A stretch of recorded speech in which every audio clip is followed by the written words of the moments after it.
we're being live streamed, everybody. All right. It's the Four Jabronis Roundtable Show. Ha! Rise, motherfucker.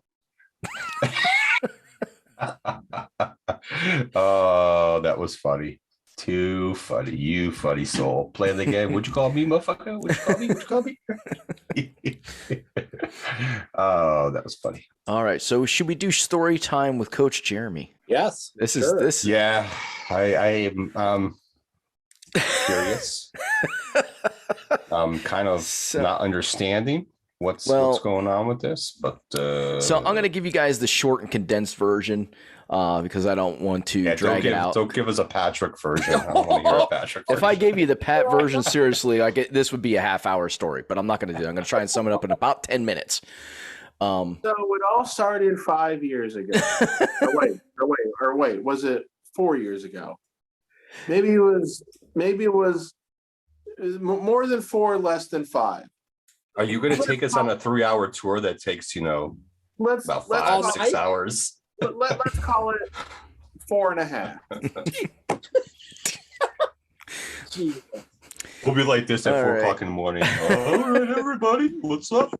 Yep. All right, so too funny. I had to tell my assistant coach to step down. Like, some things happened, and I had to make a decision to ask him, let him know I no longer want you to help me coach. Things are just not working anymore.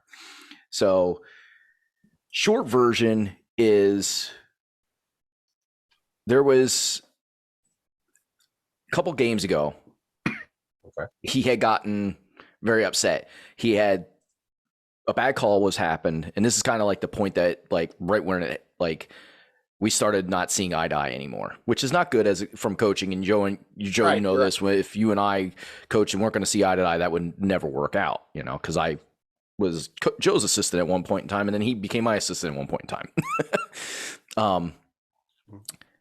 He threw his hat down, very, very angry over a bad call, and it was a bad call. I didn't see it. I was trying to talk to the kids on the bench at that point in time. He was standing up, which I don't like with my assistants. I like them to sit on the bench and coach the bench, show them what's going on. Oh, look at this guy. He's going here. This is what they're doing. Kind of help them understand what the offense is doing and what they should be doing on defense. So I asked him to take a walk because I have done that before. Like, I let my emotions get way overrun, and I've done that kind of stuff before. Asked him to go take a walk so he could take a breath. He said, "I'm not taking a walk." I said, "Okay." I said, "Please go take a walk." And maybe I didn't say please, but either way, I said, asked him to take a walk again. He said, "I'm not taking a walk. I didn't tell you to take a walk when you were at the Emmaus game." I'm like, okay. And I know what he was talking about because I let some curse words fly out of my mouth. I didn't direct them at anybody. I just said them on the sideline. I didn't think I said them loud enough for anybody to hear, but kids heard. I immediately apologized to the kids for saying shit twice. Okay. Whatever. Yeah, that's not a big one. Like, it's not like, how old are the kids too? 5th and 6th graders. I try not to curse around kids to begin with, but it slipped. It happened. Age, I get it. That age, it happened. They know these words. They've heard them. They might even said them. Yeah. It's not like they're ignorant. But anyways, continuing on. So that was when it started. I know that's the exact moment that it started. So last Sunday we had a game, and I had told him, I think the previous week or the beginning of the week, that, hey, we have a doubleheader coming up next weekend. I'll take one game. You take one game. Okay. We'll both coach a game because the 13th I won't be here. That way, when you take over, you have an idea what you have to deal with as, the standing coach, essentially. And he said, "Okay, great. Sounds good." Well, he misunderstood that, and he thought I meant last Sunday. So when we started to do our thing, and I noticed he had taught them a new play that we didn't discuss. He taught them zone defense, which we had talked about. And I said, "I don't want us to run zone defense. It's too late in the season to start teaching a zone defense. They don't know it. We're not going to try it." Evidently tried to teach him that. So he got mad, and I didn't understand why. Like, I didn't know what happened. So he's at the end of the bench, not doing anything. He's just kind of sitting there with a upset face on. tried to interact with him, find out what's going on. He said, "You're the man." I was like, okay, that's a weird statement to say when I ask you if everything's okay. And then, he said, "You told me I was going to be able to coach this game." I said, "No." I said, "Next week when we have the 2 games." He's like, "That's not what you said." I said, "Okay, I'm sorry. Do you want to take over the second half?" I don't want the second half. It became this big thing that it didn't need to be. And finally he said, "I'll take the second half." Well, I wanted to squash this and try and get it over with because I didn't want it to affect him and I coaching, and I didn't want it to, get elongated any more than it needed to because I didn't want it to affect the kids. So I tried calling him that night. No answer. Left a voicemail. "Please call me when you have a chance." Texted him on Monday. "Call me when you have an opportunity. Want to talk." Texted me back. "If it's not too late, I'll give you a call." So, okay. Nothing. Didn't hear from him. Waited Tuesday. Nothing. So on Wednesday, I sent an email and asked him, let him know, "I don't need your services anymore as the assistant coach. Here's why. Thank you." And, you ended it. Be a good parent, whatever. I don't remember every word that I put in the email, but it was essentially, "This is why. Sorry." And then, of course, I get the phone call. Now he's mad. Now of course he wants to call you. Now he's interrogating me. "I don't know where you coached before, but I don't think you know what you're doing. Just where did you coach?" I told him, and, comes to practice, sits there as a good, as a parent, doesn't say anything, approaches me after practice is over, says, "Hey, can I get the pennies that I, purchased?" Sure. Give him the pennies. "Anything else that you need?" "Nope, I'm good. Can I have a moment of your time?" "Sure." Packing up my bag. Okay. Go ahead and talk. He said, "I reread that email that you said, and you're kind of funny. You're a funny guy." I said, "Okay. Like, I don't understand what you mean by that, but okay. Can you explain, please?" But I was like, I felt like he was trying to trigger me, like try and get something out of me to make me lose my cool. So I was just like, you know what? Okay. And then he said something else, walked away. All the parents had left by now, except for I think one. He calls back over to me. He's like, "In playoffs, it's only 1 game, right? It's not 2 and then we're out. It's 1. I was like, "Yes, it's 1. I got clarification. They sent out a new email saying how the playoffs were going to work, yada, yada, yada." "Oh, and you're going to be here for playoffs, right? It's not like Coach Jeremy says he's going to be here, and then we find out the next day, right before game, that he's down in Florida." I'm like, "No, I'll be here for the playoff game." So that's done. Thursday rolls around. He decides to send a reply to my email that he didn't send to me. Instead, he drops the reply in the group chat for the parents to read. Of course he did. And then he's reading through it. He's saying, "Does everybody remember this game?" Goes on this big tirade, how I'm not a good coach. He doesn't think I'm doing a good job.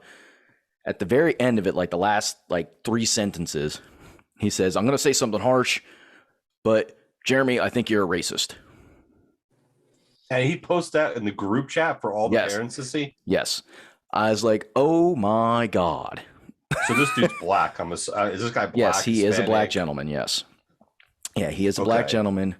And, the whole time I'm telling my wife, I'm like, I just see this coming. Like, I see it from a mile away, just his demeanor, the way he's acting. I'm like, I feel like it's going to happen. She's like, don't think that's going to happen. And then it happened. I was like, I told you. I just told you. Like, in the back of my mind, I'm like, this just seems like the kind of person that's going to try and play that card. And I was hoping it wouldn't, but I just really did feel it was going to happen. So that was interesting. And I never replied to anything because I wasn't going to make it worse than what it already was. Like, I just let it go. But it was funny because he kept on posting in the chat and different things. And the one time he posted the video that I had sent him, I said, "Hey, watch this video so we're both on the same page. This is what I want to try and do with the kids so they can learn how to set picks. Why am I doing this?" Like, the intricacies of why we're playing basketball and how to play it, and really start to learn the game. And he posted that, kind of almost felt like he was trying to play it off as his. Like, "Here, your kids will learn a lot from this. Have them do this in the off season." Like, oh, really? Like, okay, thanks.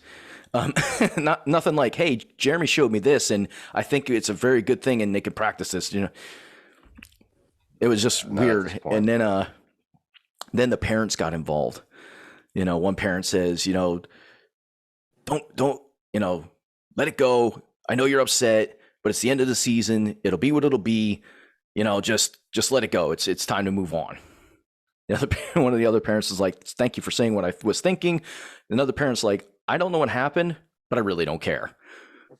And then another parent, after he posts another message, says, if you don't want to bother people, then why do you keep on coming in here and crying? Like the other guy said, drop it and move on. And then he never said another word. I'm curious, though, the other parent who said, you said what I was thinking. Yeah, he was saying that that parent said it to the parent that said, let's not cause any drama. Like, let it go. It's over. It's done with, let's just move on and finish the season. She was agreeing with the one other parent. But yeah, so it was just interesting. And one of the other things that really bothered me is calling me racist, because you're evidently saying that without having any idea of who I am, what I've been doing, the kind of people that I interact on a daily basis with, and the kids that I've coached over the last 10 years. We've coached Allentown kids. That just answers your question right there. Like, so was this like a were you just like, was this one of the kids' parents and he like asked you to be the coach, or you were given, or how did this work? I'm curious. So I reached out to the organization because LCYA, where we've been coaching, Joe and I coached forever. We didn't have enough kids sign up for the program for the age group that I was going to coach. So I had nobody to coach. So I reached out to other organizations, and that organization needed coaches because none of the parents were stepping up. So I said, oh yeah, sure. Now let me come on over. And I asked him to be my assistant because he was showing great interest and wanted to be out on the court with his son. Okay. So that's where the other element comes in too. His son's on the team, who's biracial. His mom's white, his dad's black, so, and I got a couple biracial kids. I got 3 biracial kids and 1 Hispanic kid, what organization is this? You said more. I'm not sure. It's more elementary. So it's actually more township athletic association. I wasn't sure if it was more township or something else. Yeah. More township. Sure. And it was, all the parents have been awesome. Like the parents, very supportive, very awesome. It was just this one interaction with this person. And what, that really that the whole racist thing stings, because anybody that really knows me knows that I am, completely opposite of that kind of person. But you hate everybody. Yes, exactly. I always hate everybody equally without having to look at your skin color. I just hate people equally. You told me that early in my friendship with you. You're like, man, I'm not racist. I hate everybody equally. I mean, if you were racist, Marlon wouldn't have let you. Oh my God! Coach at LCYA. And I know nobody knows who Marlon is unless Marlon's watching this or you've met him personally. Marlon is a black gentleman, so he would have been the first person to be like, "There's no way this white guy's coaching." Guys, people say that to me at work all the time. Oh, you're following me because I'm black. No, I'm following. I'm not following you. You might be a thief. So it has nothing to do with if you look like a shitty person when you come in my store. It don't matter what color you are. If I think you're going to steal, I'm probably going to pay extra attention to you. That's it. I've gotten called that numerous times at work. So yeah. The one other thing that really stung was the gentleman made it out to in the email that I cared more about my daughter's cheerleading than I did about the organization and coaching these kids, which is like so ridiculous. There's one game a year that I usually miss, and that's because most of my daughter's cheer competitions I can't go to. So if I find one to go to, there's usually a game that I miss during the season. And I always let my coaches and I always let my parents know, hey, I won't be here for this game. I have a cheer competition. I don't want to miss this one. I don't get to go to many because we don't always take my son. And I can't just pick up and go. Like somebody's got to be here with the other one, So yeah. But no, that doesn't matter until this. Of course, it mattered in this situation because there was a situation where somebody was trying to manipulate a situation, and he was trying to find everything negative he could about you, or he could turn into a negative. So yeah. So that was my interesting week this week. That led all the way up till today when he came to me and apologized for everything. He's like, I feel the way I feel, but I apologize for the way that I handled it. He's like, I should have never involved your daughter. I should have never done this. He's like, I should have talked to you, handled it much differently. So he evidently still believes I'm racist and evidently still believes I'm a terrible coach. But he's just sorry for the way that he said it, and he's sorry that he involved my daughter. I'm like, okay, so it's kind of apology, but not really an apology because you still think I'm a piece of shit. His wife probably told him to apologize in that manner because she probably saw, or one of the parents, or some of the other parents probably said something to him because he dropped the whole shit in the fucking group chat, and the parents were like, "You can't be doing that, bro." But I must say, this is how cool the parents are. Like with everything that's going on, one of the moms is kind of like the lead, like team mom kind of person. She kind of took on that role, and they got me a ball that they put the M on for our, like, that's kind of our logo. Got it signed. All the kids signed it, so I got a ball that's a signed ball from the kids, and I got like $100 in gift certificates to go out and eat with my family. So I thought that was really cool. Well, they don't think you're a racist then, so that's good. No, you know what? And it was funny because one of the parents, when the guy walked in, I didn't say hi to him because I didn't want to stall. I was like, okay, as much as I want to say hi because I want to be polite, yeah, I don't want anything to start like even before the game. So I just said hi to his son. His son said hi. And I was just like, okay, I thought maybe he'd say something, but he didn't. I was just like, okay. And the one parent was right there. She's like, it's not worth it. Don't even bother. I said, I didn't say anything except for I do want to apologize personally for what happened. She's like, it's all right. He was in the wrong. He was so in the wrong because he involved parents. Like he didn't even involve the rest of the group. It was really, really weird. But so, like I said, that was my week, and a fun story about, very interesting. I just have one comment about it. Yes, sir. So you have this obligation as a coach, but you'd rather go see your daughter and her cheerleader team. Jeremy, I just got to say, sometimes I seriously doubt your commitment to spark emotion. Well, the funny thing is that I started thinking about that, and not that I was trying to make amends for it, but I actually did get that game rescheduled. So I got it scheduled for a Thursday instead of the weekend when I'm not here. So now I won't miss any games. That works. So yeah, it all works out. You and Joe have way more patience than I do. I kind of think it's cool that you guys coach. There's no way I could do it. So there's no way. Well, I learned a very valuable lesson this year. And that's, I'm not just going to ask any Joe Schmo to help coach. I need to know the person a little bit more. And if it's somebody that I don't know, I need a recommendation from an organization that they did coach at. Whether it's the football program, another basketball program, I need some kind of credential to know that the kind of person I'm working with is somebody that is willing to work with me, regardless if, and if they don't like something I'm doing, they think there's a better way to do it, that they'll come to me on the side. We'll talk about it. We'll come to an agreement to change something, and not just try to go behind somebody's back and do it this way because you think it's better for them, I mean, I'm an adult now, and when I coached, I was 17 and 18 years old, so I was probably a different person then. But in 2 seasons of coaching basketball, I kicked a chair and almost got in a fight with multiple parents after a game. So that's probably not a good. That was probably not a good sign. That I know. What the hell, Bobby Knight? Yeah, we lost. We lost one game my second year, and I kicked the chair, and I didn't shake the kids' hands from the other team after the game. So, yeah, we all have, we all have our incidents. There was one time that I didn't shake another coach's hand because I felt that he was very disrespectful towards the kids playing and the way that he was doing things, and just kind of his demeanor.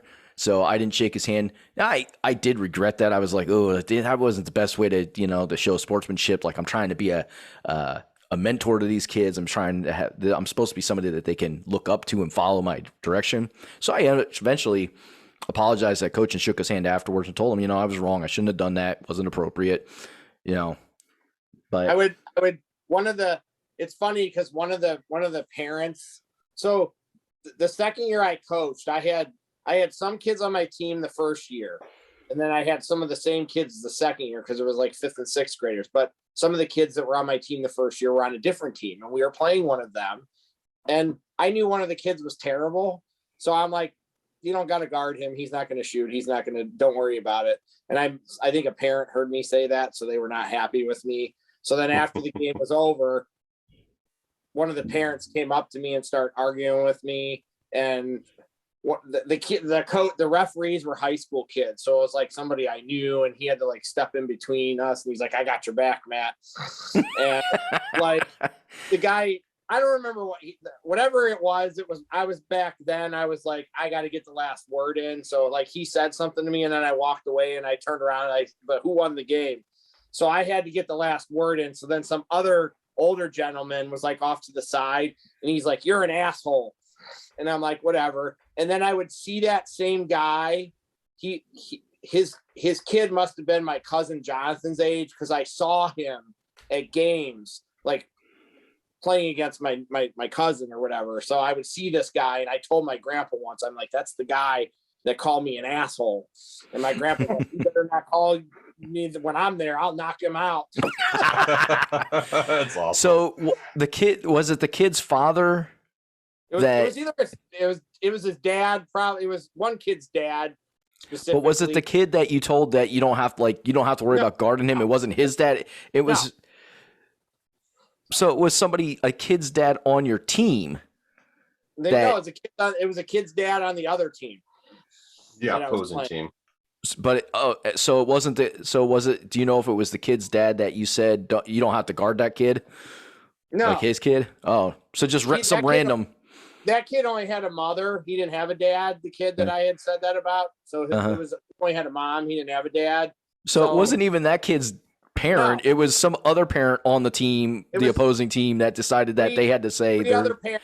I had an altercation with three different parents from this team. And it wasn't even parents on your team. It was parents on the other team. And we played. We beat them. When we played them, they were sticking up for each other. We were undefeated and they were undefeated. We beat them. And then we played them again. I think we played them again in the championship game, and we beat them in the championship game too. And it was hilarious because when you coach, like, and this was years ago, guys, this was in the 90s. All the coaches were kids' fathers except for me.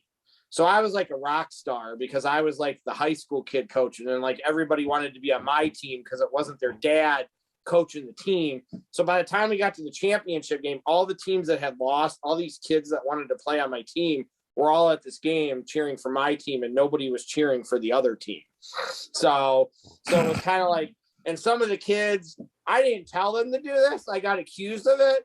Some of the kids, like the guy that ran the league, some of the kids fucking shaving creamed his car during halftime of the championship game. And I got blamed for it.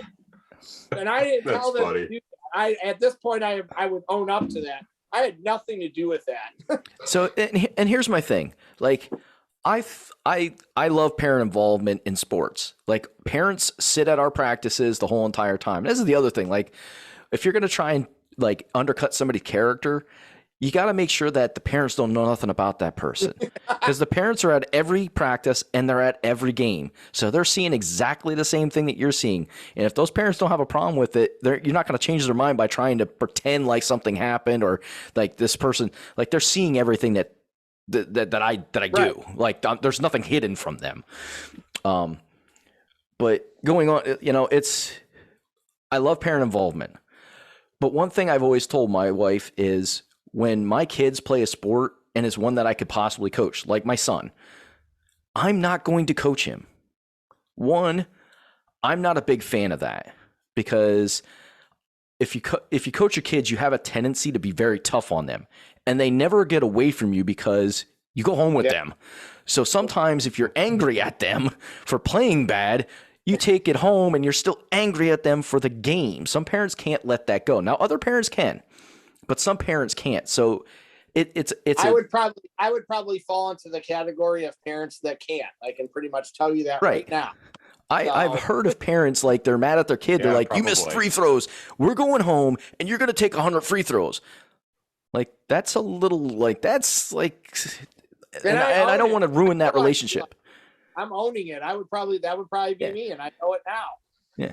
And so like for me, like, I don't want to coach my kids. So when my son gets old enough to play basketball and wants to play, I'll be on the sidelines or I'll be going to practices or whatnot and watching him practice and watching him play and getting a chance to enjoy it. Because as much as I love coaching, you don't enjoy the game as much when you get to watch your kid play as you do get to coach it.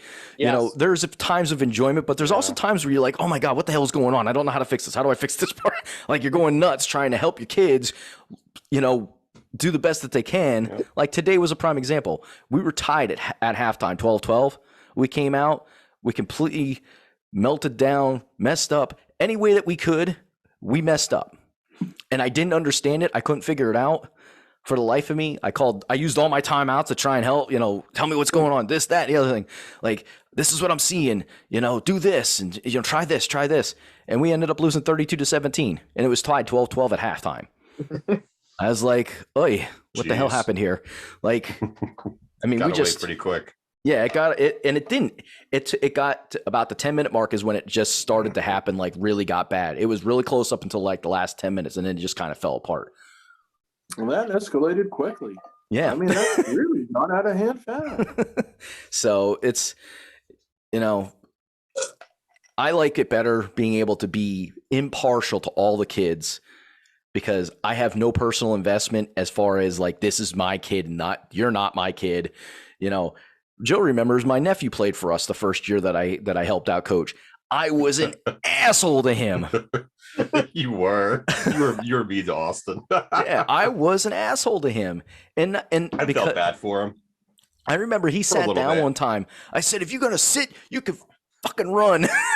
I didn't say F, but, you know, I said, you can run. And he just started running, and I didn't let him stop until I felt good about it. I remember playing against him one time, and Marlon and Joe were like there, and they were like trying to coach him.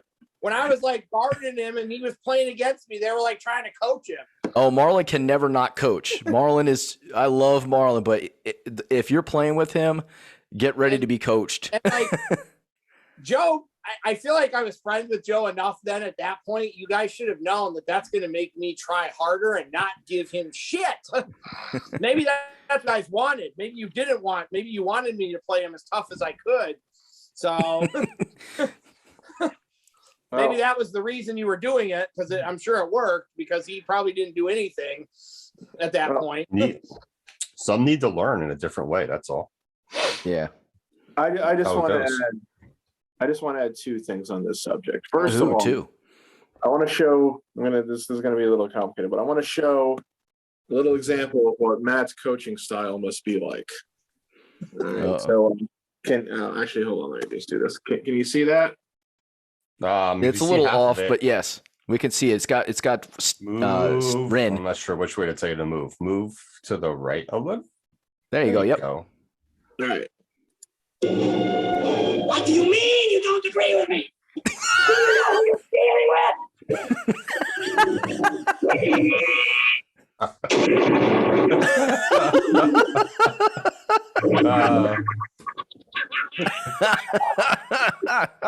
Thanks, Matt. That would be AJ. That's fucking hilarious. I don't know from your own description that kind of sounded like how you coach. So, you know. Anyway, that was funny. All you can see is my hand as I'm trying to reconfigure my phone here. You mentioned Jeremy mentioning about not wanting to coach your own son. So my dad coached me. I think I've mentioned this before. I don't remember now though.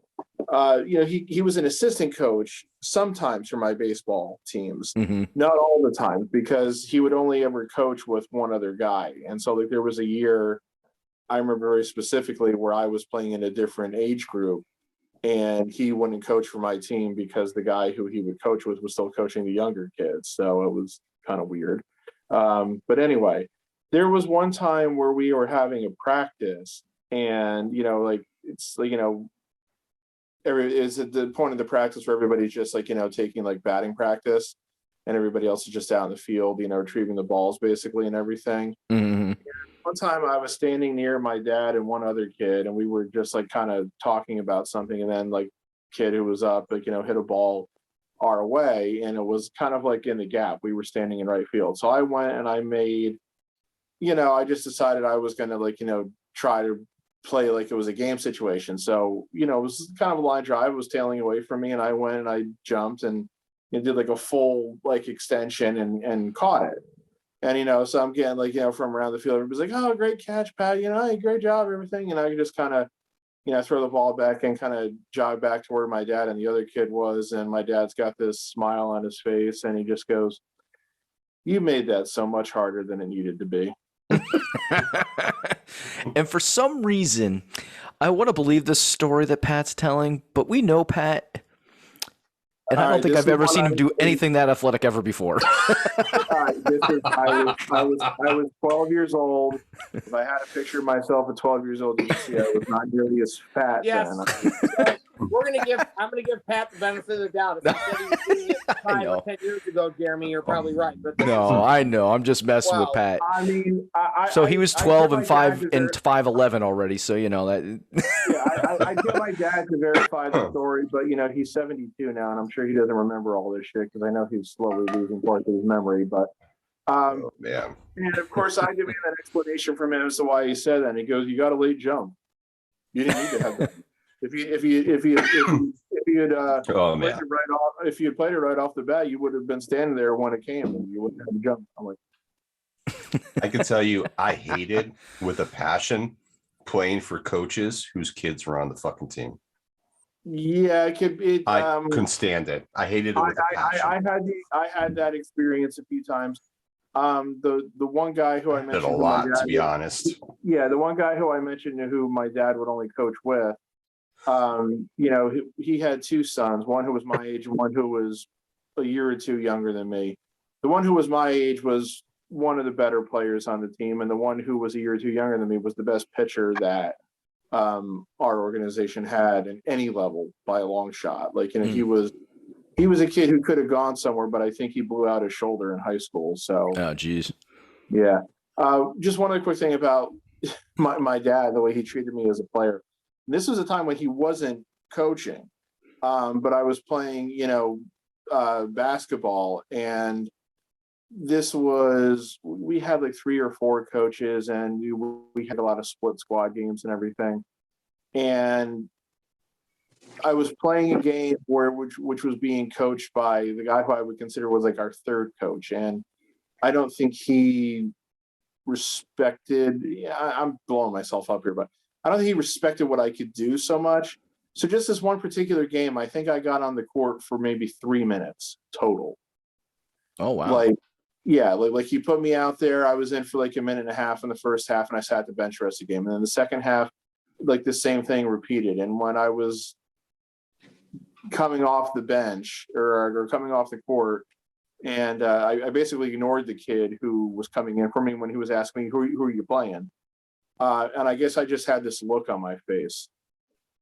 And when the game was over, my dad said to me, "I ever see you get taken out of a game with that kind of a look on your face again, you won't be playing anymore ever." So he's not even, coaching me, but he's still coaching me, And I got what he was saying, I got what he's saying now, but, I just basically want to say to him, I was on the court for 3 minutes. I didn't get a chance to do anything. I know I had the least amount of play time on the court that day for that particular team. And there were definitely kids that were worse than me.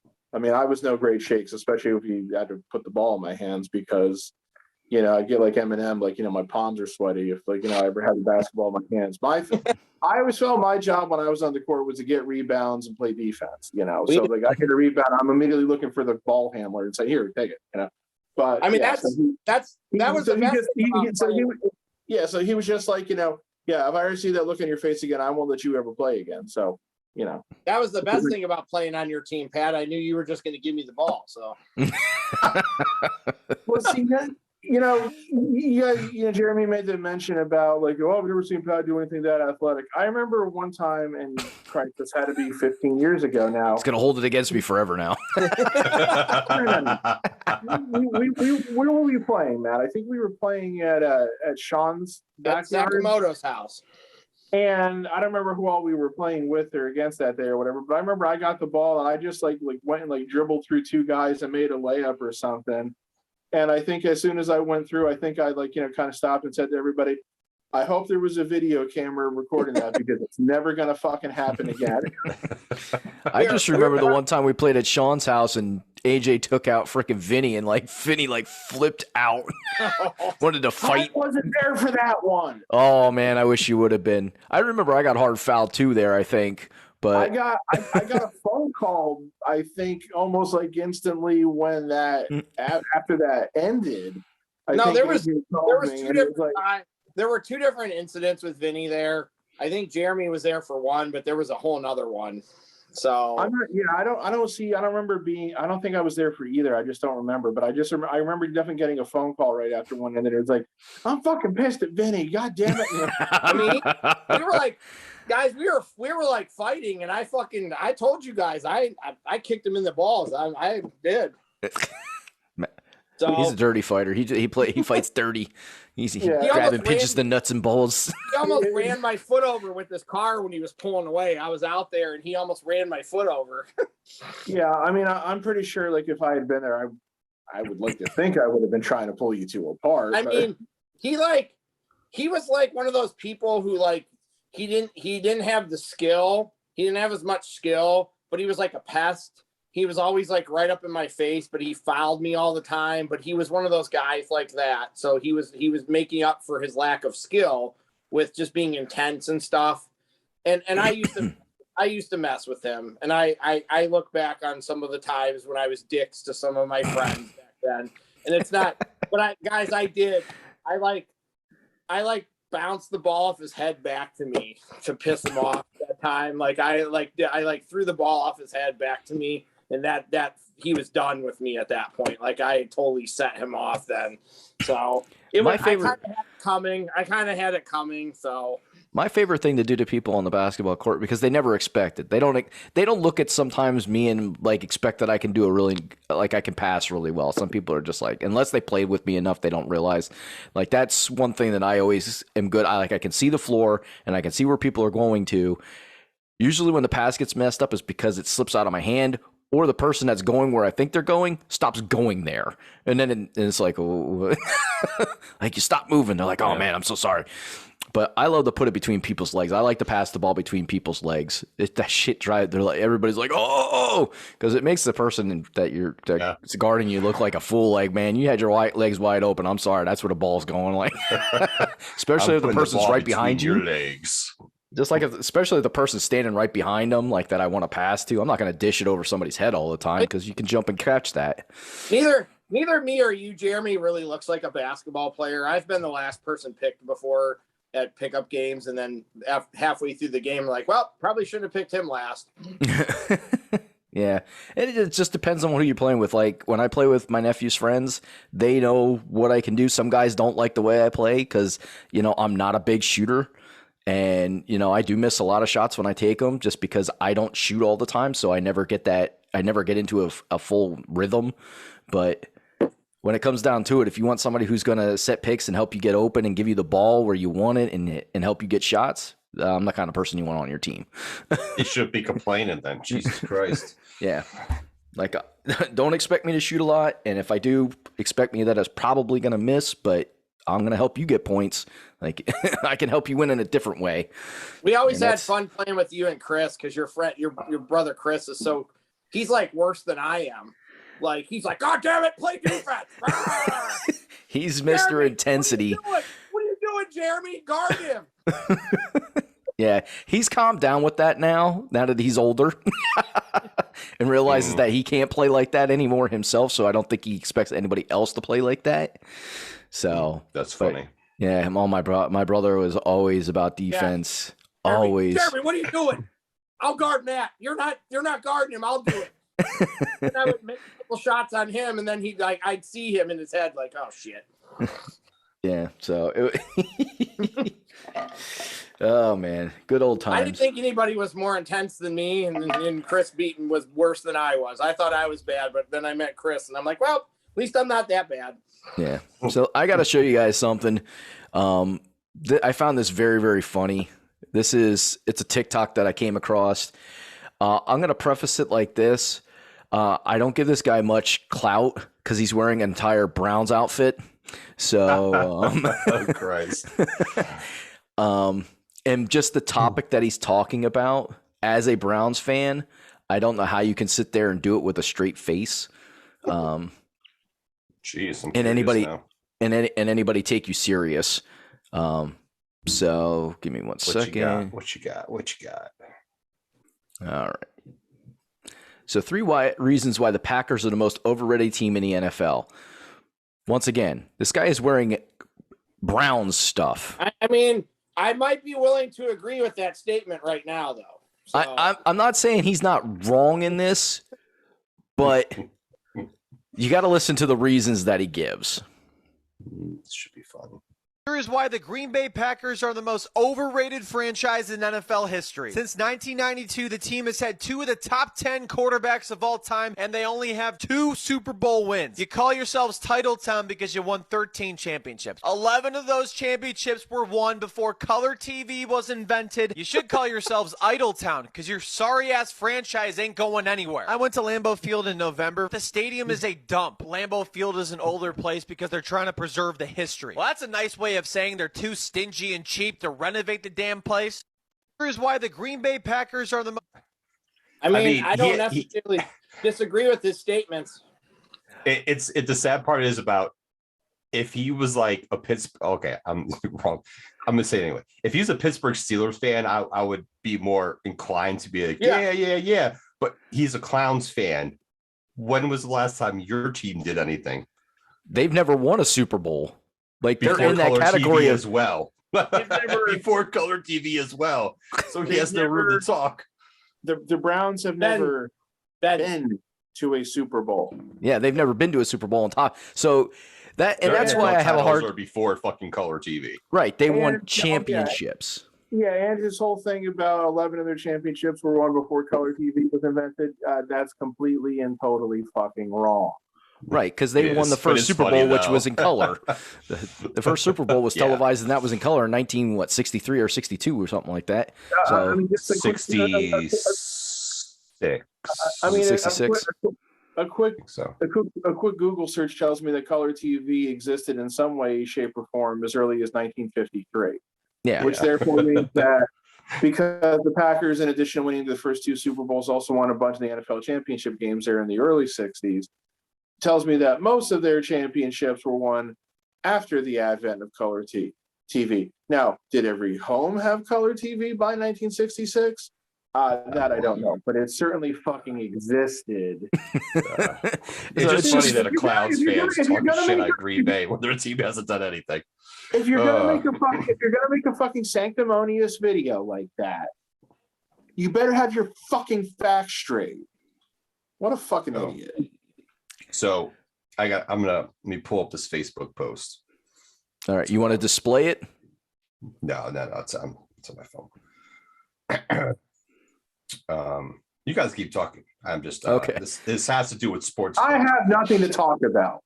Well, I saved something for you guys, and you guys may have seen it, and it kind of fits in with what we've just been talking about. It's obviously fake, but one of my friends sent me the statement from NFL Commissioner Roger Goodell saying because the last 2 Super Bowls have been a home team is like in the Super Bowl.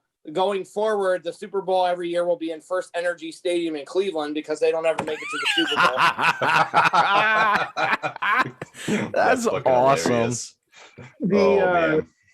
Not to rain on your parade here or anything, but the funnier thing would be to say that they'd be in Ford Field because that is a place where they can legitimately host the Super Bowl, and the Lions are, of course, one of the other 4 teams that have never been to the Super Bowl. And they're watching their former quarterback go to one now. Right, exactly. And see, that's the thing. Like the four teams that have never even been to the Super Bowl are the Browns, Lions, Jaguars, and Texans. Now, the Jaguars and Texans have a little bit more of an excuse because they have a much lesser history. But, the Browns and the Lions, of course, both existed prior to the advent of the Super Bowl. So the fact that they've both never been is much more of a black mark on them and everything. So Though now that I'm realizing, I think you could do that same thing with the Texans Stadium, because I think the Texans Stadium has hosted the Super Bowl once or twice since they've been around. So, but again, their franchise has only existed for 20 years. So yeah. Well, the same guy that did that breakdown also went to the Iowa game against Penn State, and he's an Ohio State fan. What kind of douchebag does that? As an Ohio State fan, goes to another team within your division, and like, I don't know. Just it's called being a front running dick. Yeah. It's a way of trying to prove that his team is superior to all other teams. And again, I don't mean to pile on the Browns. I do not have the hatred for the Browns that AJ does. But again, if your NFL team is the Browns, who have barely been able to get out of their way and have had 2-3 playoff appearances since they returned came back to Cleveland. Since they returned to existence, as you will, in 1999 and everything. So you don't have a fucking room to talk. That would be like me, a Giants fan. Yes, we have 4 Super Bowls, but we also have 1 fucking playoff appearance in the last 10 years.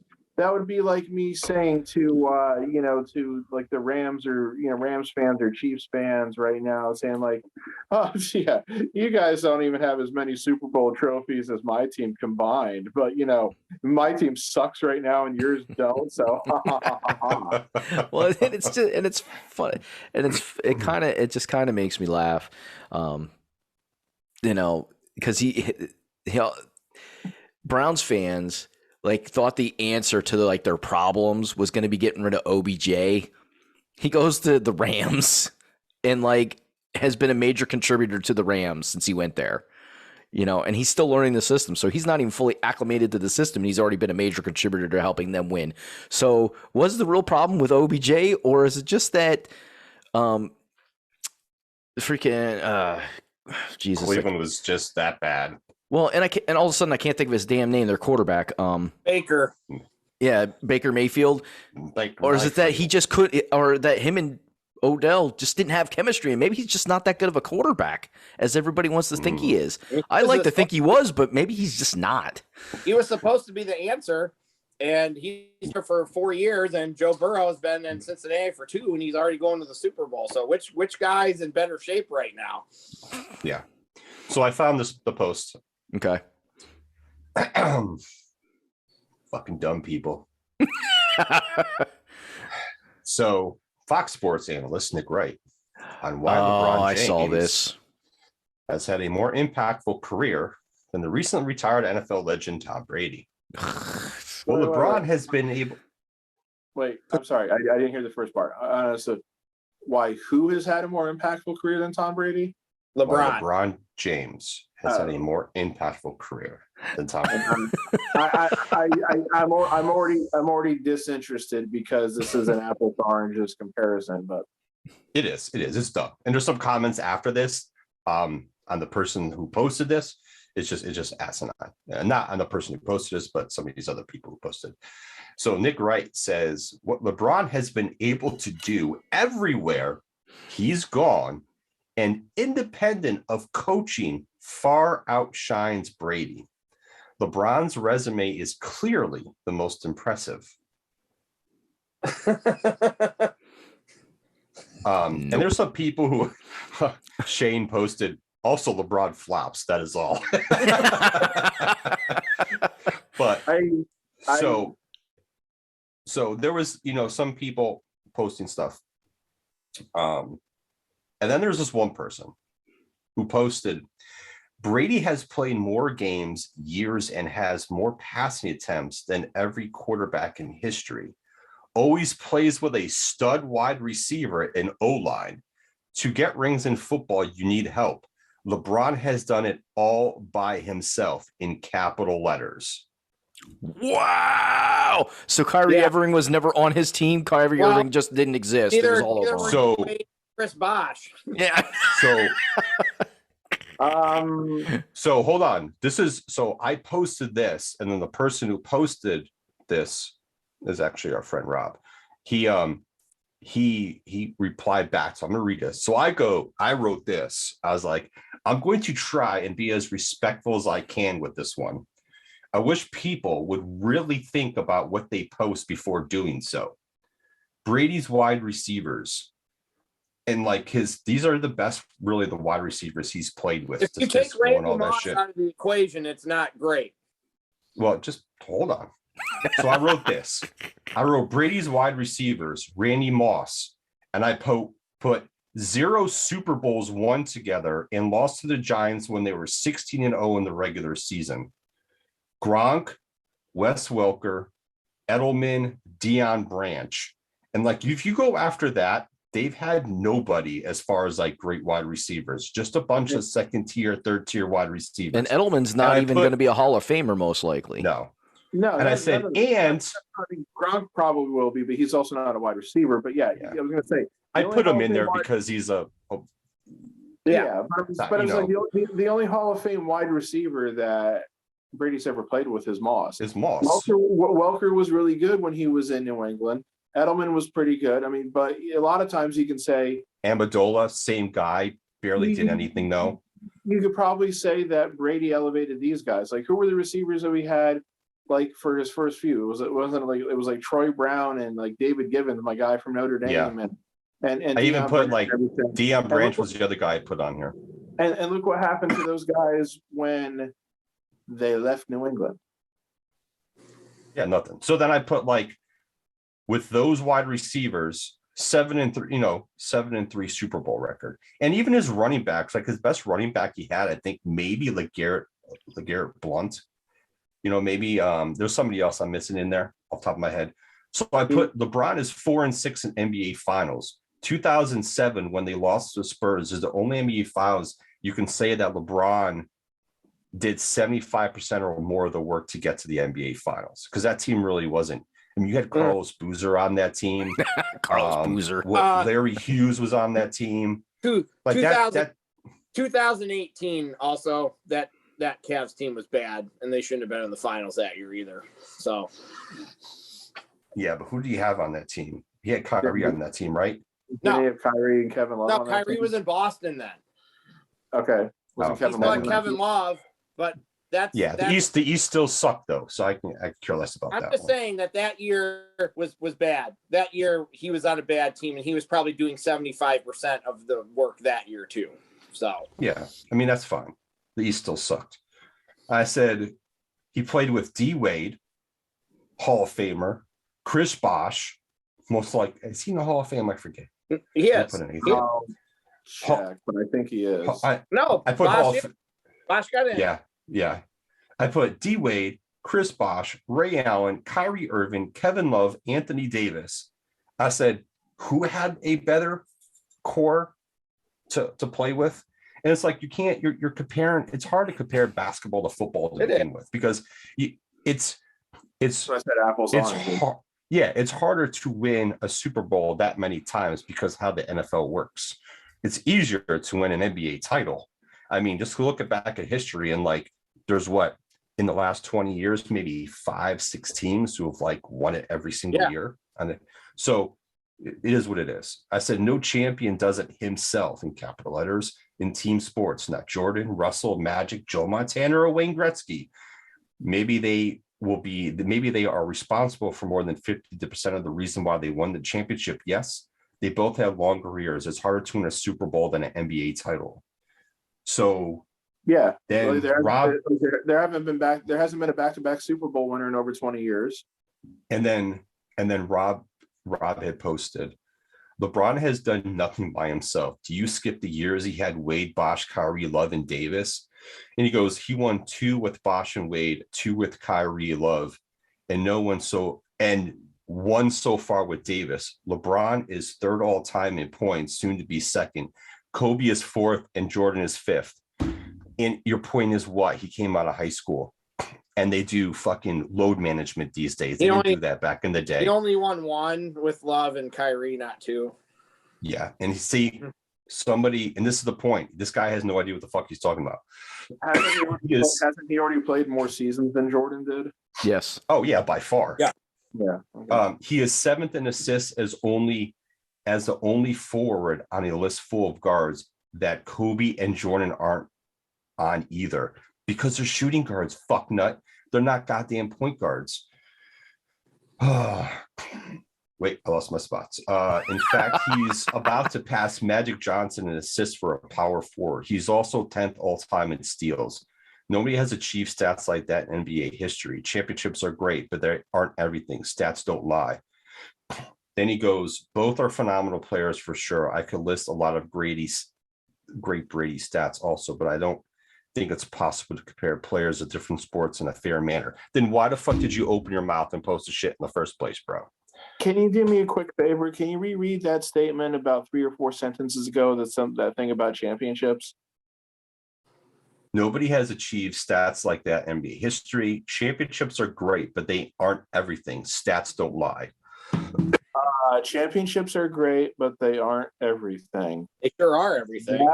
That has got to be one of the dumbest fucking things I have ever heard as it pertains to sports. And you can say Charles Barkley is better than fucking. Right. You can. I don't even know. You can. I don't even know.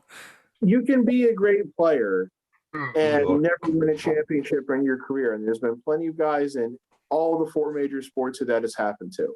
Like we just, you talk about Charles Barkley and Karl Malone. Like Ted Williams never won a World Series and only I think ever played and won and everything like that. But they were all obviously like all-time greats with great stats and everything. But I'm sorry, I subscribe to the Vince Lombardi school. Winning isn't everything. It's the only thing. Ultimately, what are you playing for if it's not to win championships? I'm sorry, I can't imagine one player that you would take seriously if you ask them, would you rather win a bunch of championships or would you rather, have like all the greatest stats of all time? I think they probably would rather win a championship. Dan Marino would trade all that shit in for one Super Bowl. Oh, hell yeah. No doubt about it. I mean, look at, here's the other thing too. Karl Malone is up there with a shitload of stats too. And I think he would rather get rid of some of those stats for a couple NBA titles. Absolutely. And unfortunately, that guy's a moron, Joe. That's the ultimate conclusion. That guy's a moron. And Jeremy, I'm not trying to pick on the city of Philadelphia. I'm really not. But I had to. I tapped on this dude's profile, and he has a picture of the word love that has a picture of the Eagles, Phillies, Sixers, and Flyers. And Lord have mercy. I'm like, you're one of those Philly fans. Well, I have routinely said, and this is probably from years of listening to New York sports talk radio and everything, but that's where sports talk radio originated, of course, is in New York. But and nobody posted anything about what I said. No one liked it, disliked it, challenged me, nothing. And I was like, you guys don't want to talk. But like Philly sports analysis, it's always a pale wannabe comparison of New York sports analysis, and it usually sucks. I've never heard one person who's been a Philly, other than maybe Jason Stark, but he's worked nationally, for ESPN for so many years. I've never really taken that much value out of anybody who comes from a Philadelphia, basis, as far as sports analysis. One of the most prominent. Well, actually, let me check this before I go and smear him, but, oh yes. One of the most, prominent, Philadelphia sports writers of all time was Bill Conlon. He was a guy who you'd see on the sports reporters every week. And then, of course, after, right at the end of his life, he was accused of being a child molester. So,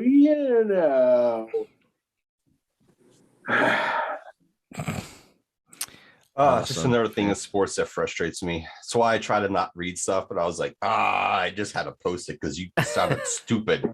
And let me just put it this way too, though. I'm saying New York sports talk radio is the best, everything. I avoid New York sports talk radio like the plague anymore, because I realized after listening to it too constantly during the last few years there of Mike Francesa that he had become delusional in a lot of ways. And the people they have on there now, they have a lot of degenerates. If you ever look up Craig Carton, he was the guy who went to to jail for a little while for basically running a Ponzi scheme to convincing people to give him money so he could pay off his gambling debts. After he served his time, they go and they get him back on the air almost as quickly as they can. And I really can't stand listening to him because he's also got a fairly grating voice. But again, that whole article, again, it was ridiculous to write it in the first place. I mean, that would be like me, wanting to write an article saying about why, Drew Brees is a better player than Barry Bonds. I mean, so Pat, did you see that list, the ESPN like top 100 baseball players of all time? I definitely have some problems with the last 1 through 25 for sure. Yeah, I glanced at it. I don't remember. I don't remember quite absorbing all of it. I remember reading. Yes, like I saw that meme, Jeremy. This is so funny. I mean, it's definitely taken out of context in some things, but it's really funny. The lean back. It's hilarious, though, right? And he's like, "Oh shit, I'm falling." And then, of course, the other one that I saw had the block. He's getting like crushed. He's getting blocked doing the same move. When I saw he wasn't licking D Wade's face, but that's hilarious. That's funny. So, Pat, the day before the 1 through 25 came out. One more real quick before. Jordan getting fouled. LeBron getting fouled. Ah! Touch my arm. I was talking to Jay, and I told Jay when this 1 through 24 comes out, I'm like, Griffey and Bonds better be in the top 10. Griffey was 13 and Bonds was 8.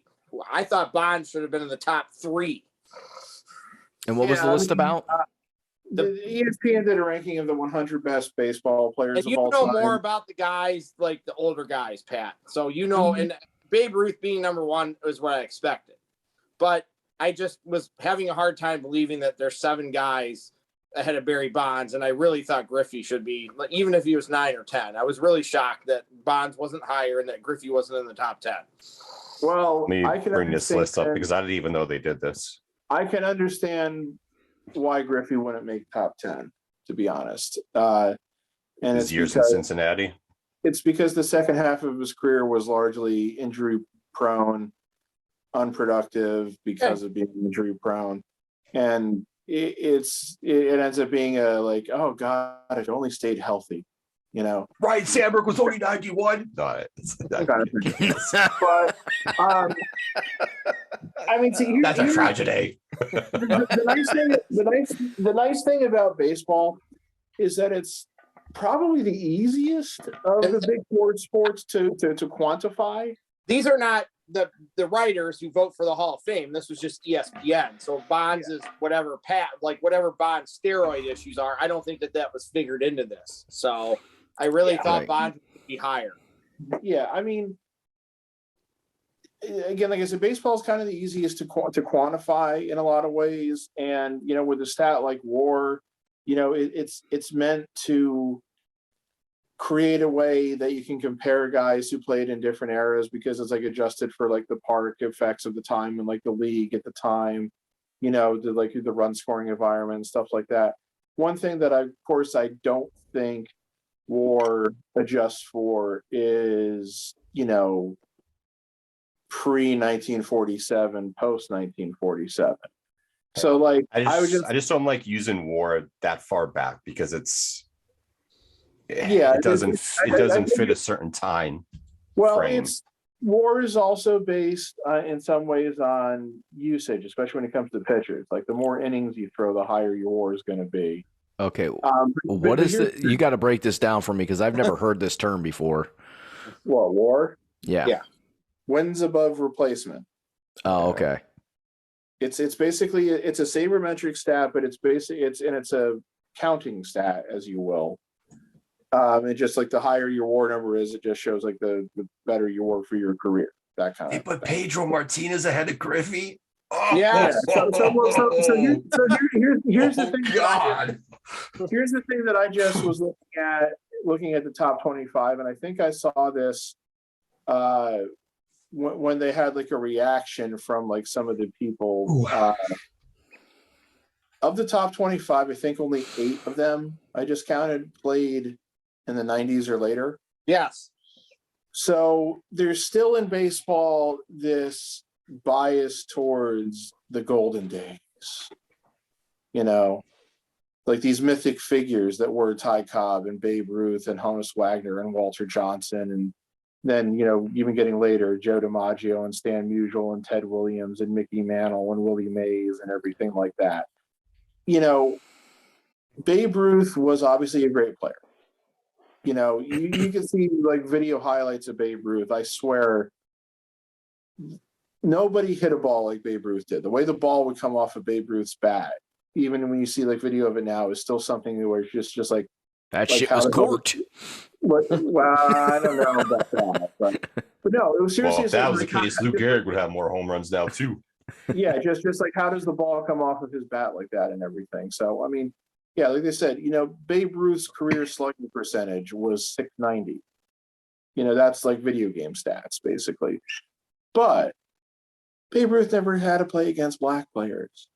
You know, Ty Cobb and Honus Wagner and Walter Johnson and Christy Mathewson and Lou Gehrig, you know, never played against black players. Stan Musial and Ted Williams and Joe DiMaggio only played half their careers against black players and not really fully integrated either. So, you know, that's something to take into consideration. So, right, because you're saying because even back then there was definitely black players that were as good, if not better, than some of the white players that they were playing against. Oh, absolutely. I mean, you look up someone like the all-time great Negro League players, whether it's Satchel Paige or Josh Gibson or Oscar Charleston or Cool Papa Bell or like any other guys who just never had.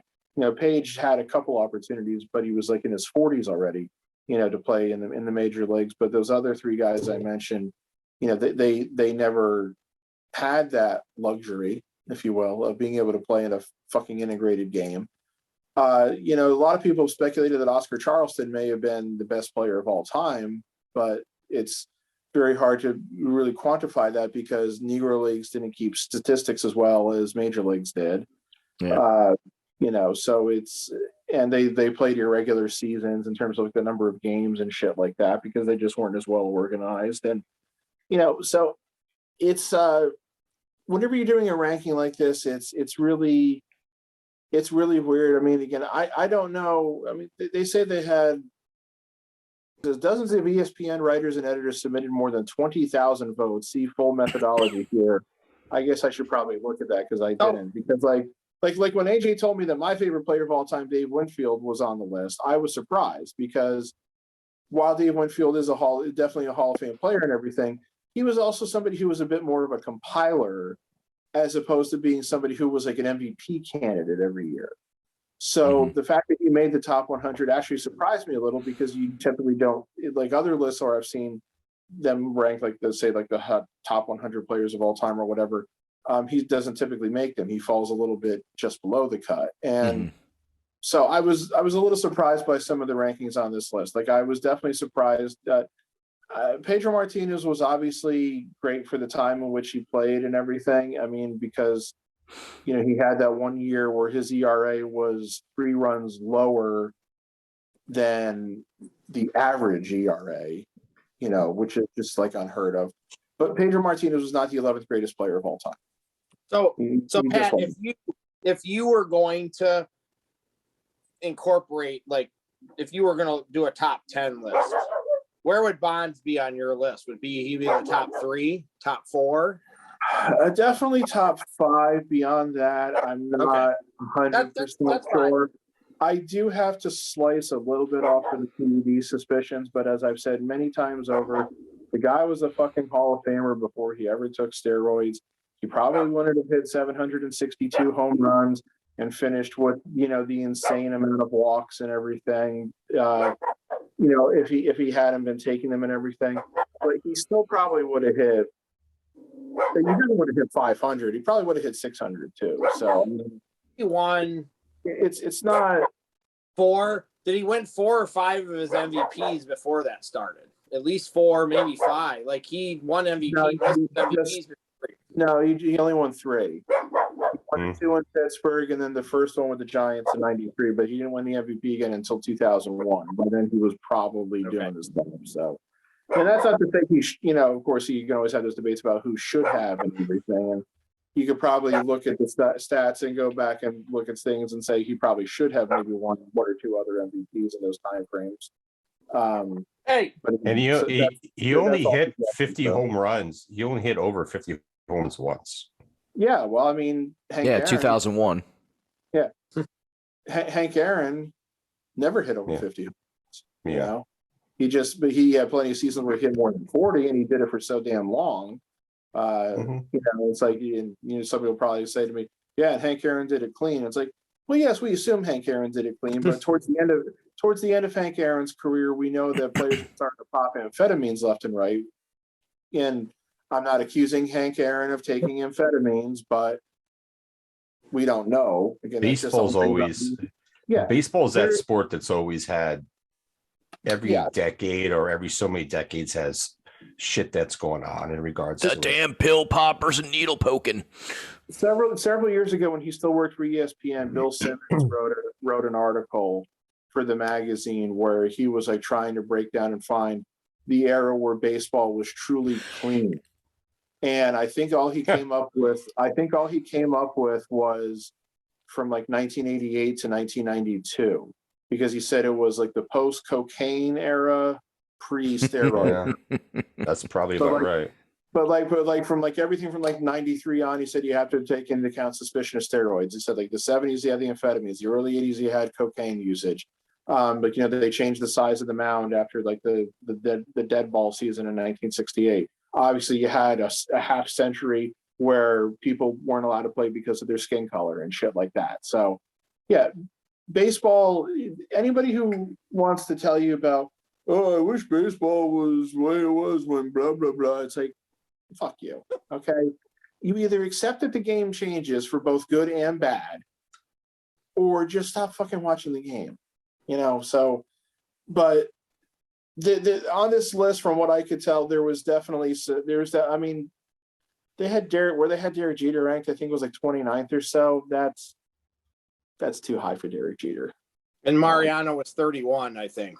And that's probably too high for Mariano too, because he was still just a closer. Just because he was far and away the best to ever do it doesn't mean he was the 31st greatest player in the history of the game. So there was a lot of like bias still, it seemed like, towards like the mythic figures, as I said, and not enough consideration given to more recent players or even current players. Like they had Mike Trout ranked 15th, which was nice.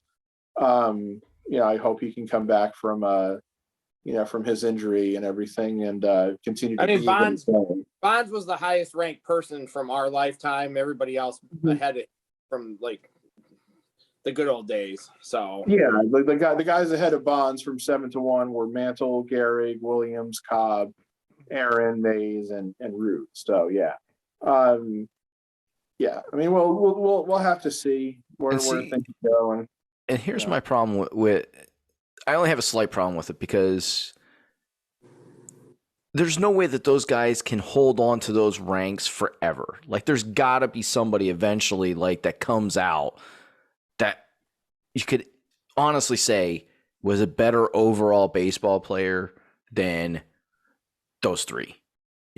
They can't hold that spot forever. We can't hold on to nostalgia just because they were so great at their time to say that they're still the greatest of all time, or they're better than these 100 players. Like Trout can get healthy, he should be up in that. Babe Ruth, high top 10s. Babe Ruth last played a baseball game 87 years ago. Okay, the golden standard. So yes, unfortunately, when it comes to ranking baseball players, these guys who were the guys who played so long ago can consistently hold these top spots, because it's kind of like it's kind of inbound into our minds that these are the people who were the best, because you kind of grew up saying that. It's like, this is to kind of create like a bit of a parallel. This is something I always wonder about when it comes to movies, because if you follow like movies and film history and you follow like rankings that they do about the greatest films of all time, There's movies that still routinely rank as the greatest films of all time are still stuff from 50 plus years ago, because we get these lists all the time that consistently reinforce it. And it always makes me wonder, it's like, well, when do films from 30 years ago, 20 years ago, 10 years ago start being considered as classic as those others and start being ranked as high?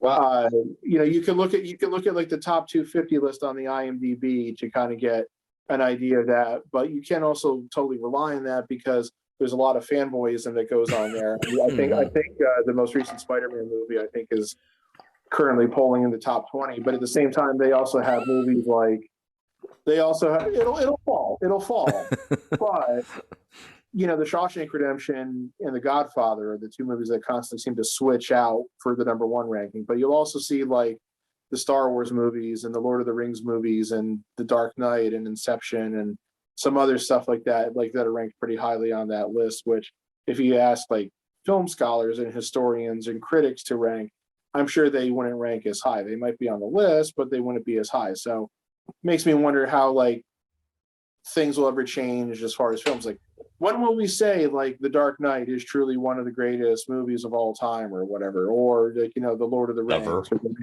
or the Matrix or Star Wars? So that's the thing. It's just like, will certain people just be too snobbish about it and say, oh, they're genre movies, they're fantasy, they're sci-fi, or they're superhero or whatever.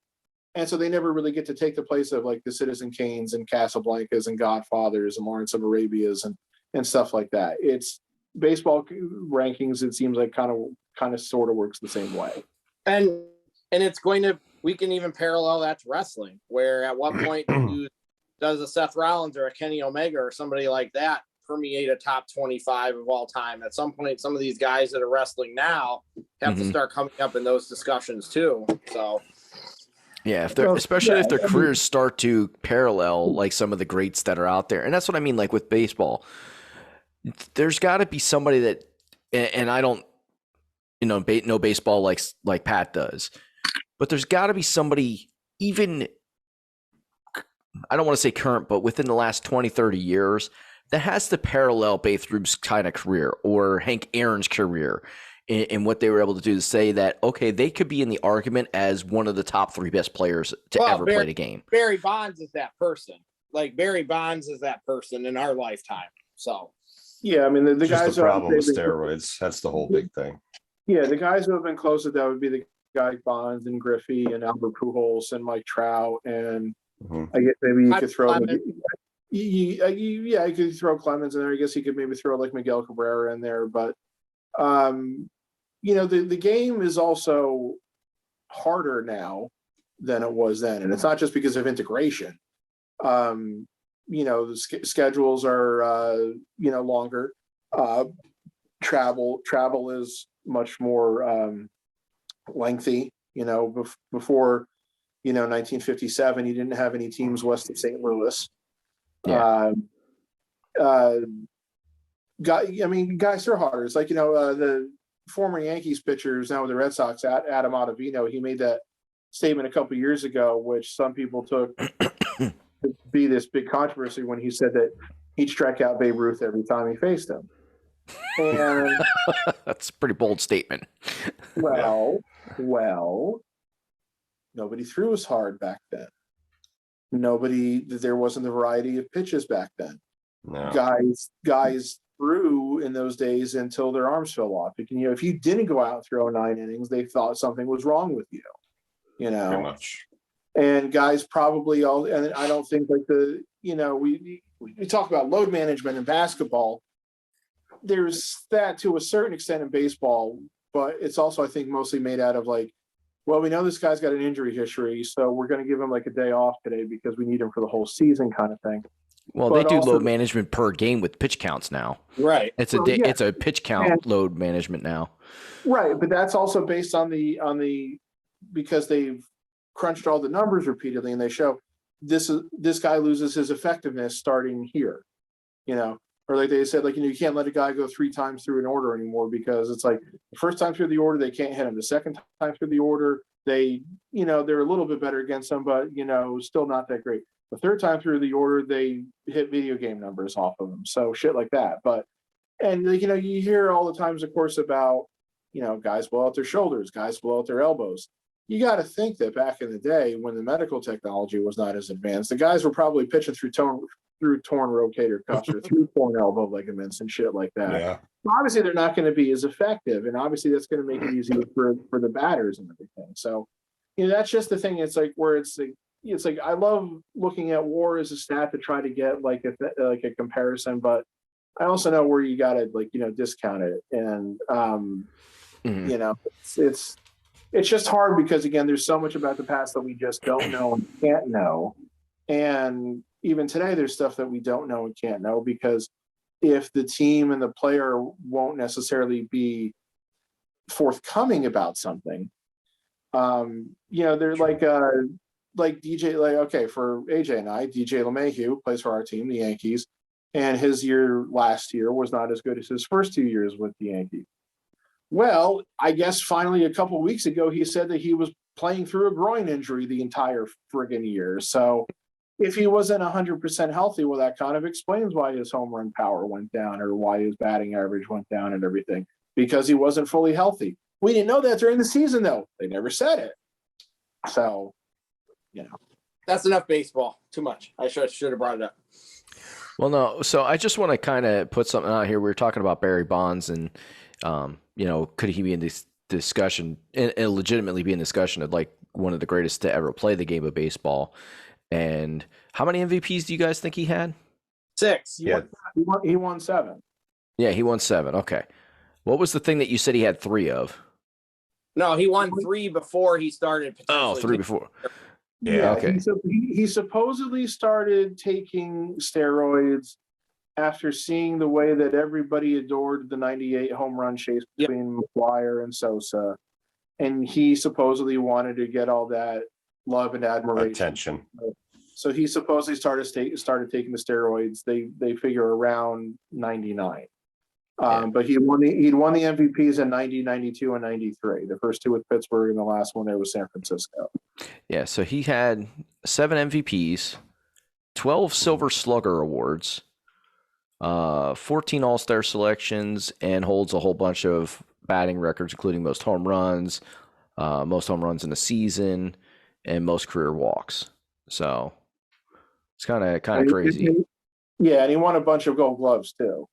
Yeah. So he was a very good defensive player. And he had a 40-40 or 50-50 season too. So I think he did 50-50. I think he had 50 homer. No, I know he did 40-40 for sure. He did 40-40 in 1996.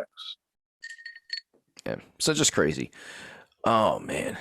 So we can talk about Boba. Yeah, let's talk about Boba Fett. So we all got to see all the episodes of Boba Fett, the Book of Boba Fett. I'll be right back. I did. It was 4 episodes of Boba Fett and 2 episodes of The Mandalorian. Yeah, the last 2 episodes, like you see very, very little of the Boba Fett. I'm not upset because I feel like maybe during The Mandalorian we're going to get some Boba Fett. I feel like we could get that during The Mandalorian. It's a very good possibility that they're going to do some cross integration of those 2 series. Is that a word? Did that sound sounded weird when I said it? This episode was complete fan service. To see Luke and Grogu and Ashoka, like this was complete fan service this last episode. Yeah. Well, and we said this when they did The Mandalorian. Jon Favreau is the right person to be part of this project because you can tell he's like a fan of of Star Wars itself. He's a fan of storytelling and telling good stories. That's why the ones that he was part of as far as like the Marvel Universe stories were much better than some of the other ones that we've seen, And Star Wars knows, like Disney knows, Grogu is merchandise. Like that child thing is merchandise. That's their cash cow. So they're like, we got to get him in an episode here because people want to see him. Yeah. So I gotta say, Luke does that mind thing where he's like, "Let me help you remember," blah blah blah. And all I can think of is like, why could you just show us who saved them? But no, we're gonna hold that off to the Mandalorian season, probably. Yeah, I was just like, it reminded me of one of the. Where he was, so. Yeah, it really reminded me of there's an anime that I watched that there's a person that can like help heal minds and stuff like that. I forget which anime it is anymore, but it reminded me of that. But it was cool to see that he was, like they say, he's about 50 years old. So it makes sense that he was there when the Clone Wars was happening and like Order 66 was given. So he was in the temple. It was cool when Luke was making him jump or whatever. I thought that part was cool when looking like a frog. Yeah. Jumping like a frog. And when foreshadowing. End, Nicole's like when he pulled out the armor, Nicole's like, it's gonna be a lightsaber. I'm like, it sure is. Not just any lightsaber, it was Yoda's lightsaber. But it's just funny. He's like, you don't get to see him choose. Like, you're like, oh, I got to turn into next week because now I got to find out which one he picks. He has to pick a lightsaber, right? I don't know. I don't know. He has a very they're playing into the attachment thing. They're playing the attachment. You know, he's got that. Just give him the damn armor and the lightsaber. Fuck it. Yeah, let him have both. How cool would that be? A Jedi that can't be killed by getting a gut shot. That'd be fucking sweet. This is that part of it too. Is Luke is obviously at this point still following that Jedi dogma about you can't have attachments and everything, which you would have thought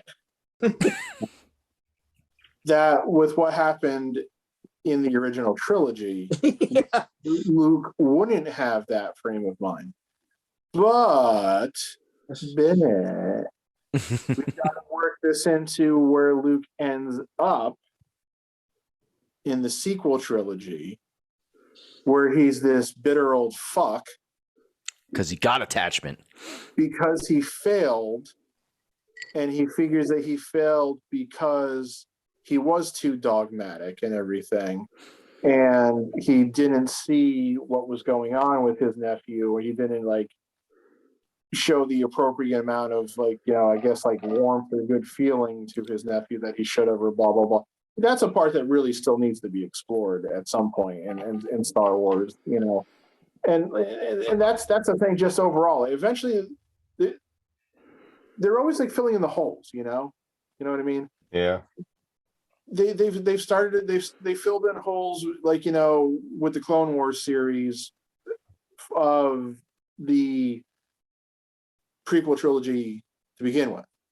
They've started to fill in holes between the prequel trilogy and the original trilogy with stuff like Rebels and the Bad Batch now.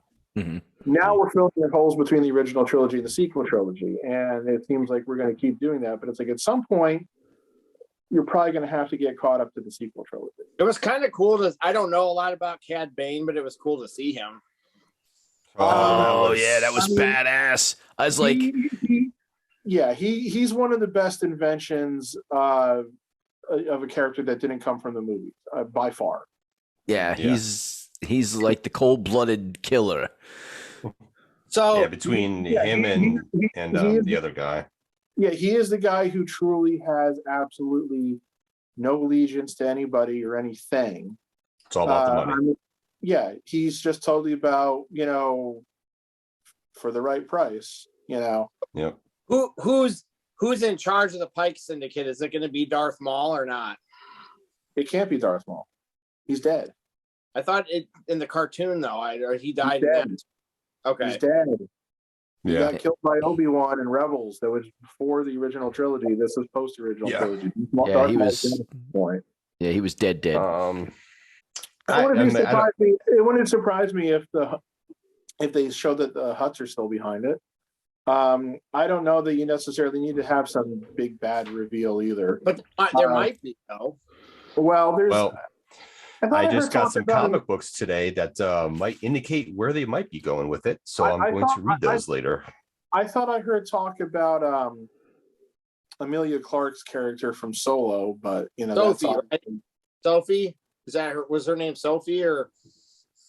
I don't remember what her name was, but she'd be old. That doesn't matter. She'd be old, but this would be about 10, 15 years after Solo. So I don't know, but I thought I heard something about that they were going to use her again. I also, of course, we've heard that Harrison Ford has done stuff again, but it's all I can say at this point is if they somehow pigeonhole a de-aged Han Solo into the finale, it's really not gonna be great. It's like, yeah, we all want to see that, but it's not gonna work. I like seeing Ahsoka and Luke Skywalker together. That was cool. Yeah, I'd like to see that again too, but again, it really shouldn't have been in this series. Kira was her character from Solo. I thought it was funny when Ahsoka was like, "You're just like your father," and I was like, "Oh!" It was like a weird reference to that. I was like, "Ah, the good old days before he turned into Vader." Yep. Yeah, it's just so crazy because how old is Ahsoka now? Like she's old. Like, but it's just one of those species. Like, no, I get it. Like, she's got her species, I guess, just doesn't age as fast as human, you know. So. Right, because she's a teenager when Anakin eventually turns. At least they make her appear to be a teenager when he turns. Young. Yeah. And now this is like what, 20, like 30 years later? 20, I think it's like 25 to 30 years after. I mean, there is an official timeline out there, if you will, somewhere. I've never cared that much to memorize it because I still think it's cool that Rosario Dawson's playing, that character. Yeah. It's like the perfect person to play Ahsoka. No, not according to everybody. Well, those people can bite my ass. Else. Well, no, it's like there's still like, so many people who were like whining that they didn't get the woman who did her voice and all the series and everything. Yeah, but who honestly cares about that? I'm like, number one, she's really a voice actress. She's not as really. I don't know that I've ever seen her in that much live action stuff. And two, I don't think that she could look enough like Ahsoka. So yeah, they could have done a lot of makeup on her. They would have made her look like Ahsoka. Yeah, I've always been fine with Rosario Dawson playing the character. So yeah, you need actors and actresses to play the parts of these people, not just I want to hear the original voice. I don't give a shit what you want. So see, like with Cad Bane, they were able to do that because. Yeah. Since he's so heavily in makeup and everything anyway, it's a stunt performer that's playing him. And then they got Corey Burton, who's one of the most prolific voice actors out there, and the original voice of Cad Bane. He can still do Cad Bane's voice and everything. Yeah, it felt like it wasn't the only thing I could say about Cad Bane's voice. I don't feel like I felt it in the cartoons. It was like a little bit more like, I don't want to say raspy, but had like a weird like thing to it, like a gurgle or something to it. It had a bit more of an electronic scene to it, which I always thought was because of those things. Yeah, there's one more episode left, so I'm curious to see where they go. Yeah, they've got to have the battle. They got to start that battle. They've been talking about it for 3 episodes now. Yeah, at the same point, who is behind the crime syndicate and the Pikes? Is they being paid by somebody else, or are they just doing it on their own? They're the Spice Runners, them dirty dogs. The length of the episode will be interesting. I'm worried that they're going to have too much ground to cover. I'm worried that they're going to pigeonhole too much into it. Maybe we'll get a 2-hour episode. I doubt we'll go that far. That'd be cool. Joe's like, yeah. They did an hour and a half with the Bad Batch. They could do an hour and a half with this. I was going to say, like, if they were going to do a 2-hour episode, though, I mean, like, that would have really just been like 2 episodes. But my biggest worry, really, is that they bring Cad Bane in just to get him killed. And it's like, that can't happen for a few reasons. And the biggest one being, Cad Bane just always gets away. I mean, he always constantly got away. He always got away from Obi-Wan and Anakin and whatever Jedi he went up against in the Clone Wars. So if you're going to have, I know he's Boba Fett and everything, but if you're going to have Boba Fett be able to take him out or whatever, that's going to suck a little. So nice to see that Boba Fett's completely healed from being in the Bacta tanks. As healed as he can be, I guess. But yeah, I mean, obviously they need to have Boba Fett do some badass stuff and everything. And I have no idea if they intend to do a second season of this show or not. I feel like they could if they wanted to. I think they probably will. And only because, again, while I've liked, I mean, it took a little while for them to kind of get going with some of the stuff they're like doing, like the parallel like flashbacks and present day stuff for him. But then to have basically made the last 2 episodes, season 2.5 of The Mandalorian, really, it's been to the detriment of the show that we're supposed to have been watching. So it's almost in a way like, well, there's so many parts of the sequel trilogy that I like, but as a whole, the trilogy just doesn't work. So it's like I'm worried that, well, there's so many elements of this show that I like, but as a whole show, it doesn't work because you did this big deviation and everything. So yeah, I agree. They did deviate from Boba Fett too much. Yeah, it's like they could have brought Din Djarin back into all of this, to have him like help Boba Fett out, but they didn't need to do anything with Grogu right now, unless, like I said, yeah, he's a money maker, he's a merchandise mover and everything, and I guess they felt like they had to reassure people that he'll be in season 3 of The Mandalorian. So I think that's what a lot of people are worried about. Maybe 2 of the episodes in The Mandalorian are going to be about Boba Fett. They could overlap into there too, so they could do it that way there. So I'd be surprised, but who knows? Yeah, they should start. I think they're going to start filming Mandalorian next month. Yeah, we're going to see the Obi-Wan series before we see Mandalorian. Obviously, that's in a different time frame, but that'll be interesting. Mandalorian. If filming goes properly, like they said, that we should see Mandalorian by the end of the year. Yeah, I've heard rumors about April, May for the Obi-Wan series. I think it's going to be May. That's so far away. It'll be here before you know it. I can't believe I'm through 5 weeks of tax season already. Listen, I need my Obi-Wan Caboner soon. All right. And Pat, don't you have a wife to help you? Pat, I don't need to know your reproductive troubles. She doesn't want to touch his lightsaber these days. I know. I filed my federal income tax on the first day, and I got it in a week.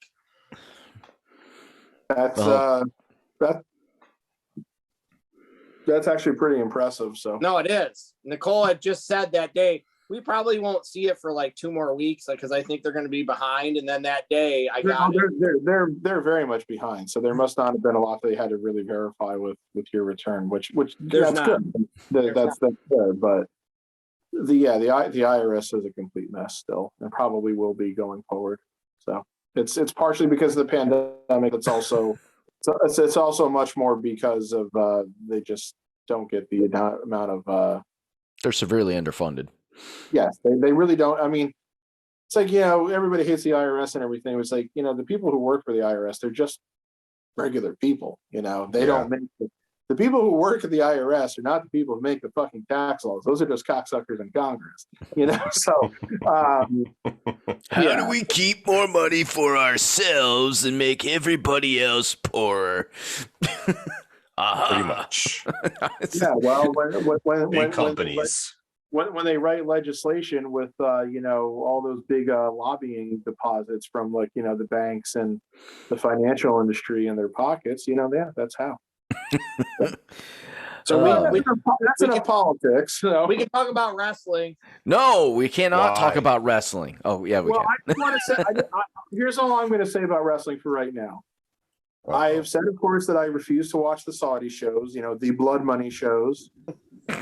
And last night they gave me even more reason to skip it again. You're right, they did, because they brought Goldberg back. And oh my god! They piped Nicole's like they got to be piping Chanson. I'm like, they 100% are piping Chanson. So for the Goldberg, does anybody give a shit about seeing Goldberg anymore at this point? He's come back enough where it's now lost its. Then he lost it. But this is his last. This is his last match for his contract. And the people over there you go. The people reason why will cheer for him. The people over there will cheer for him. So they're going to cheer for any wrestler because they don't get it like but they love we do. The old guys though. Yeah. So this is his last match per his contract that he signed. Plus, they want to just throw Roman in there because that's what was supposed to be at WrestleMania. What, 2 years ago? Almost 2 years ago now. So they're just doing this. He's going to lose. I'd be shocked if he wins. They're not going to go that route. I just feel bad for Roman because After the Undertaker Goldberg debacle in Saudi Arabia, I wouldn't want to wrestle Goldberg. Yeah, that match is probably not even going to be 5 minutes. Goldberg. Lucky if it's that. Well, wait. No, you wait. No, there is. Hold up. There is a way Goldberg could win. Oh, Jesus Christ. And that's because Brock's in that Elimination Chamber match, right? Mm-hmm. Yeah. So he could win that match, win the title then, and they could still do Brock Roman at WrestleMania. They're not going to do Goldberg, though, at WrestleMania. Like, Joe's right No. about the contract. He's contracted for a match. Yeah. His I know. contracts for matches. I'm not saying I expect that to happen. I just came up with a way where it could. Oh, yeah, definitely could. They might want it over there, but no one wants it in the United States. That's for damn sure. And then, so like Monday, I was like super excited because Ronda won the Rumble. And then she came out and cut an awful promo. It was so bad. She did She did much better. She did better last night, so she got better. But that promo Monday night was abysmal. They're like, Lita, get out there. They're like, this is bad. Get out there and rescue this segment. So, like, Ronda completely shit the bed Monday night when she came out on the mic. She looked like she had no idea what she was doing. She looked very disinterested, like she didn't even want to do the promo. Like last night, she did fine. I mean, Charlotte still shit on her, but she did fine. Like, when you can't get in the ring with Charlotte with a microphone in your hand and shit the bed because she'll eat you for dinner. Well, you know what? I don't think they're expecting her to do that anyway. It's Ronda. She's not the greatest on the mic. She needs to be short and simple. To be fair to Ronda, I can definitely see where she could have thought in her mind, wait a minute, they just sent me out here to come out and say I'm making my decision Friday? Yeah. Think about it. That's ridiculously stupid. They just wanted to get her on TV again. I know why they did it. So, and they didn't have to. They wanted her on TV fine, but they could have played that promo out way different. The whole segment could have been done differently, to be honest. So, but Charlotte still got her when Charlotte was like, this is my baby and it's prettier than your baby. When she was holding the title up, that was hilarious. Yeah, she's like, you want to have that mommy versus mommy match, Go ahead and fight Becky Lynch. I guess that means that Ronda's got to be the face if they're truly having it be a face. I mean, the promo last night, Charlotte was clearly the heel. Yeah. So I really don't think they give a shit with Ronda coming back. She's a face or a heel or a tweener. They're just going to have the match. She's going to win. Yeah, well, I mean, again, that seems to be just what they're doing anymore. I mean, again, that the Rumble, you basically had, you basically had 3 title matches, which were really, when you come right down to it, they were really all heel versus heel. When you come right down to it, Rollins, Reigns, Lashley, Lesnar, and Becky Doudrop, it was really all heel versus heel. Lesnar. None of them had done a full-fledged face turn. Lesnar's still playing more of a face, though. Yeah, he's still. Because Heyman was back with him, you still had kind of really had to consider him a heel just because. Yeah. Obviously, the way the match played out. So Meltzer actually shit on the Royal Rumble. He actually gave both Royal Rumble matches like 2 stars, and I'm like, wow, that Royal Rumble was kind of a shit show. Yeah, the Royal Rumble itself, the matches were not great, but I never expect them to be great because the Royal Rumbles, they're always booked pretty terribly. I know this one was worse than normal though. Like this, and it's than normal. And if you just watch it, there's going to be certain guys that come in and they get their like finisher on 7 guys, or there's going to be the random guy that comes in, usually a big guy that throws out 6 people, or and it's a lot of punching and kicking. Like there's not like a lot of moves because there's too many people in the ring half the time. So yeah, they're shit shows most of the time anyways. I mean, they're fun for the fact of watching guys get thrown out and you're like, you hope the guy that you want to win wins. And the surprise, but they just like that. that pay-per-view was a C- or a D+ to me. And if Rollins and Roman wasn't a good match, that could have easily been a D pay-per-view for sure for me. So I would have given the say, Joe? men's. I was just going to give the men's match a 2. I would have given the women's a 3. Here, yeah, 3.25. I'll kind of say this. I mean, the Royal Rumble match can't be a great match. I know. You know, it has to be entertaining though, and it has to be in some ways like satisfying as to like with who the winner is. The women's match was at least, I guess you could say, satisfying as to who the winner was. The men's match was boring. It was predictable. It was obvious. And they didn't do anything with a lot of the storylines to advance some of the ones in there. Right. They didn't Very have few. the moment. They didn't have Like the moment where they didn't have the like, whoa, look at this guy moment. They didn't have the like the elevation of a mid-card guy moment. Did Kofi I'm get surprised. fired after he screwed up? No, but No. that shouldn't be what we remember from the Rumble, and that's what people are going to remember. Kofi botching his spot. Right. What I'm saying, what I'm really just trying to say here is, I'm surprised Meltzer gave it 2 stars. I don't think the men's Rumble match was worth 2 stars. And I don't. why the fuck? And like looking back, why is Shane McMahon and Bad Bunny the top? Why are those two like one of the last 5 in the match? That made last five, 6. That's asinine. We know now. We know Shane went into business for himself now. So that just makes no sense. The Shane and Bad Bunny stuff. No offense to Bad Bunny, he does good. He really wants to do it. Right. Kudos to him. I give him props. He should not be in the final 6 of a Royal Rumble match. No, So, absolutely not. I'm gonna do it like this. You're doing the you're the Roman Emperor with the body of him. But no, the Shane and Bad Bunny stuff is the primary reason why their men's Royal Rumble match sucked. I mean, you really just. There's other things, but yeah, that's another thing. I get it. They want to have awful. And I get it. They want to have celebrities in it. Who was the other celebrity that was in it? Was there 2 celebrities in the men's? Johnny. So, I get it, but you can't. In my personal opinion, 2 celebrities in one match is too much for a Royal Rumble. Like they could have used anybody else besides Johnny Knoxville or anybody else besides Bad Bunny. Cesaro, for Christ's sake. Yeah, like seriously, like when they did Drew Carey in the Royal Rumble. That was entertaining enough. They have him just, kind of get in the ring and the Hardy Boys throw themselves out.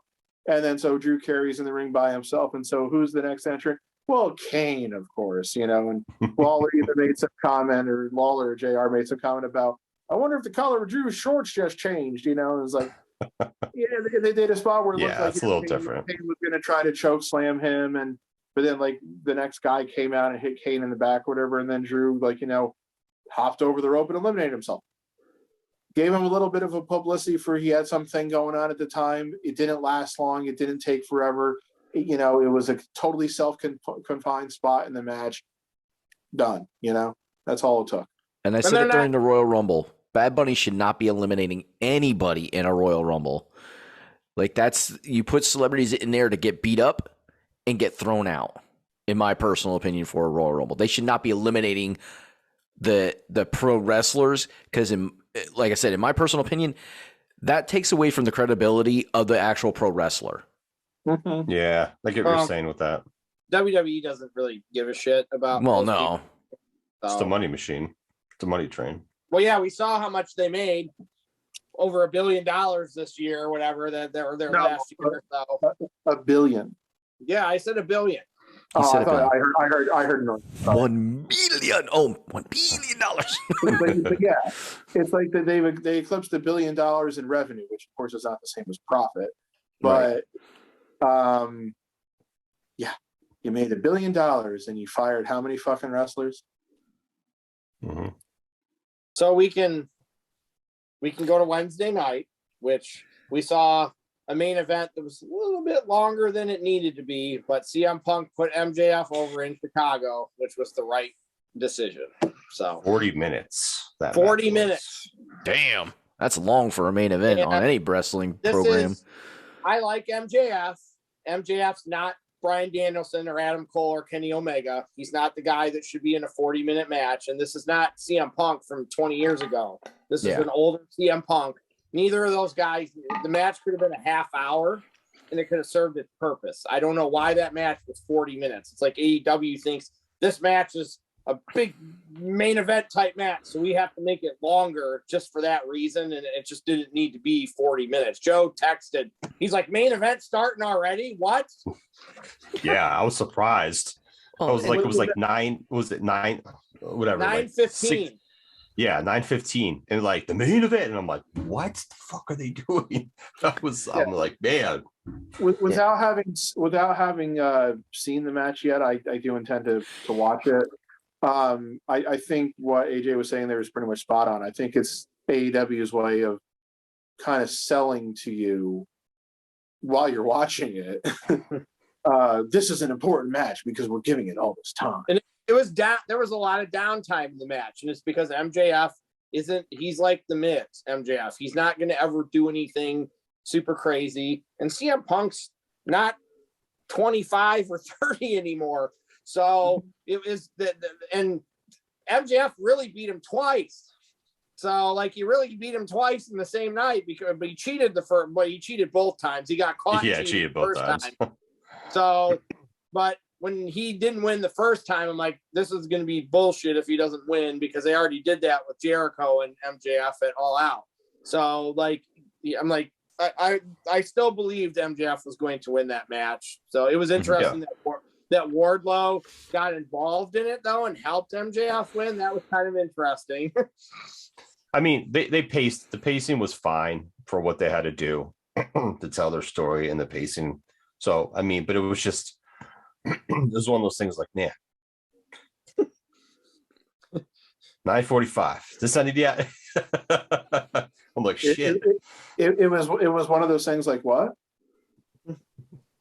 Like, I was watching it, but it was like, no, damn. I just wanted you to make that noise again. What? And like somebody, no, not that noise. Like the first match was Moxley fighting what's his name from the Best Friends, because Brian Kendrick was supposed to fight in that match, and then oh yes, and Darth Pat let us know that Brian Kendrick is now a piece of shit and made some very anti-Semitic remarks. So yeah, and here's the thing: I don't know exactly what the anti-Semitic remarks he made were, because the article that I found that said that they were pulling him off the show and everything didn't republish him, and really that's fine. I really don't need to know what it was he said. So I kind of like scrolled down to the comment section of that article, and people were saying that it was just like it like started off as a one thing, and it was kind of like a snowball rolling down a hill, where then it just became like all these other just like completely bizarre and completely horrible things. And then I guess he issued like an apology. Go eat a dick. And I think in his apology, he said something to the effect of like, "These are not my views. These are not my views anymore," or something like that. And it's like, no, changed in 48 hours. Well, no, these were like the things they said, I guess, were supposedly from years ago. Yes. Which kind of makes you wonder why they hired him in the first place, since the shit was out there, and why WWE was still employing him too. But the things that he said, again, according to people in the comment section of these articles, and I would probably agree with this too, if you ever had that thought at some point in your life to begin with, why should we ever take your word to say that those aren't your opinions or whatever now? So it just a totally fucked up situation. Oh, so that AEW definitely did the right thing by deciding to get rid of him. So that first match was a replacement. The part of that match that ended up being good was after the match was over, when Bryan Danielson came down and he's pitching Moxley to be a tag team with him, which I actually am okay with. If they do that, like if they put the two of them in a tag team and let them win the tag belts, that's fine. But I just think it's funny because during Danielson's promo was really good, and a lot of the stuff he was saying, Moxley, made sense. But he did say something about, we need to get rid of some of the dumb shit here in AEW. And then right after the commercial break, or 10 minutes later, Brandy Rhodes is out in the ring with a microphone. No! Right on cue. Right on cue. I mean, I'm intrigued by Brian, Danielson and Moxley, like forming their own stable, and maybe picking a couple of the guys who AEW does see something in, and they do something like, or it's almost like a mentorship kind of thing. That would actually be intriguing to me. At the same, and especially if it's like they're going to go after some people who kind of don't belong there anymore. But yeah, I didn't see the show, but I was like reading some of the recaps, and Dan Lambert was getting cheered over Brandy. I mean, when that happens, it's like you need to read the fucking room already. That segment was funny because Dan Lambert is funny. So, but Brandy's like, what, Nicole? I already did. But like, Dan Lambert did say something to her about her fake bulldogs in her shirt. Nice. There was some. And she was an announcer with WWE, wasn't she? Was like the ring announcer at one point in time, right? I feel like. I think she did something like that. Yeah. Look, or was a ballet. I mean, this is. I can't remember. I don't really know exactly what the term would be for it, but she's like the entertainment world's equivalent of a gold digger. She really is. I mean, she has no discernible talent for wrestling. That's for one thing. Now, as far as being a personality or anything, I mean, maybe, who knows? That's something that you could still kind of work on. But a certain podcast that I listen to that reviews AEW, they were talking about her promo from it wouldn't have been this past week's, but I think the week before, where they said that, well, there was that one time about a year ago where she gave a promo that was really well received, so they basically had to go out and try to do that exact same promo again. I'll be back, guys. And this time it didn't work because everybody was wise to it. So I don't know. It's like they just need to turn Cody and Brandy heel already, or maybe, and this might be a revolutionary thought, or maybe if he truly doesn't have a contract with the company anymore, get rid of him. Yeah, that's not going to happen. No. I mean, she insulted my city by saying she's glad to be in Cleveland. No. Don't ever associate the city of Chicago with Cleveland. Never. Wait, did she really say that? Yes. Oh. I don't know if it was meant to be because she was being, trying to be a hero or whatever, but she had a Hulk Hogan moment. She didn't know where the hell she was. In the Silver Dome.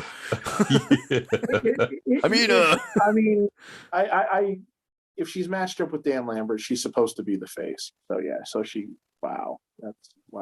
Yep. You had to be in Cleveland. No, dipshit. You're in Chicago.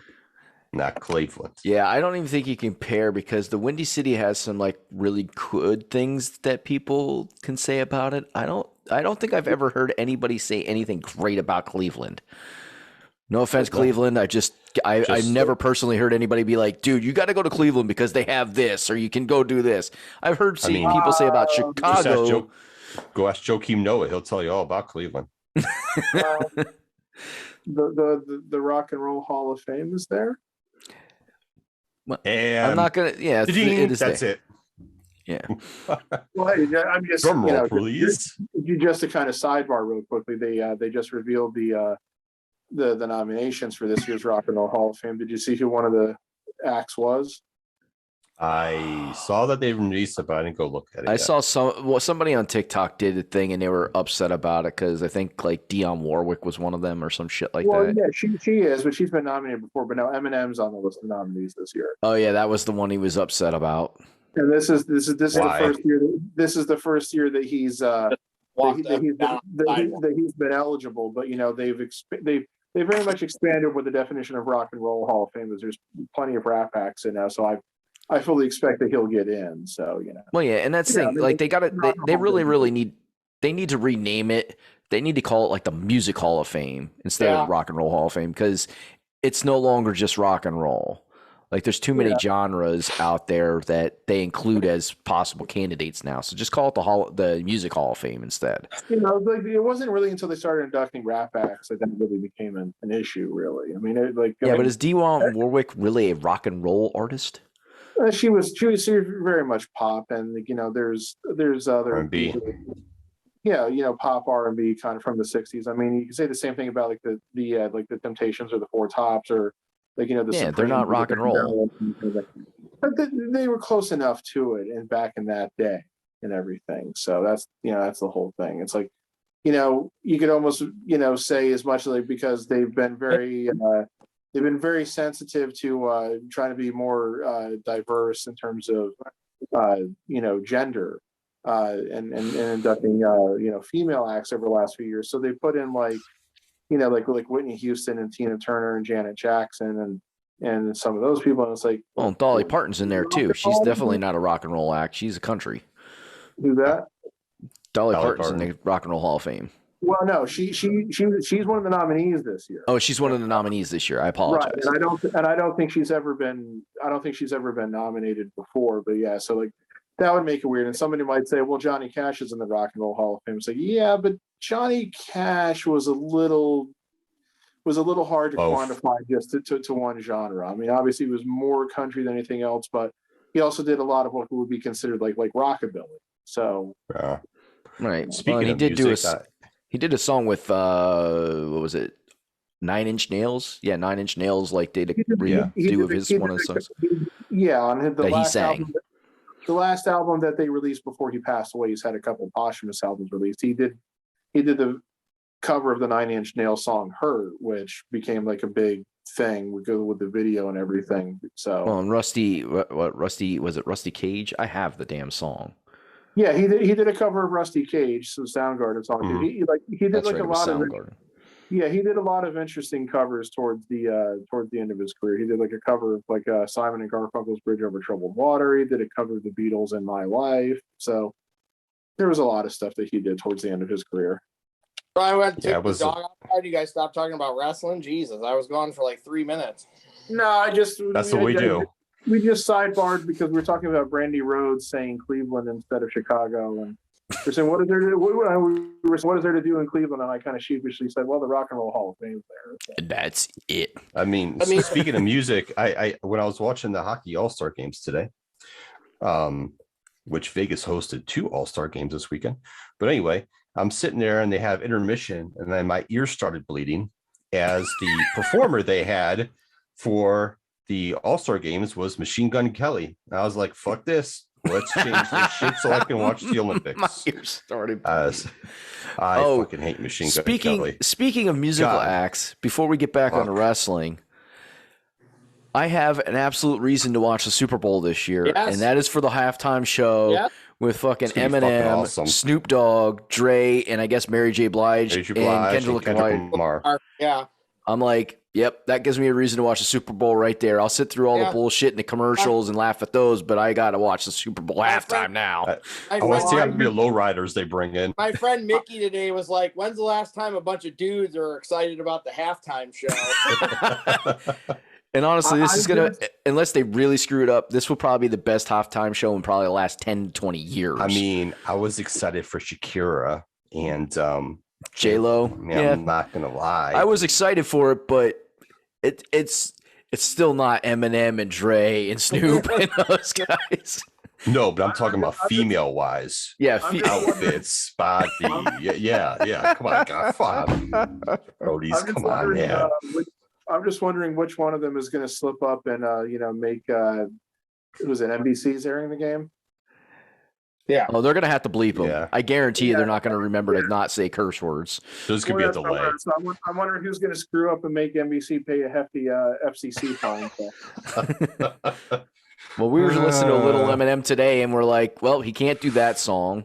Nope, can't do that song. Well, and I just said they're probably gonna do a bunch of the collab songs that they did, and like pick one song from their it's own anybody, albums. it'll be Snoop who might mess up. He'll be so high. Oh, Yeah, whatever.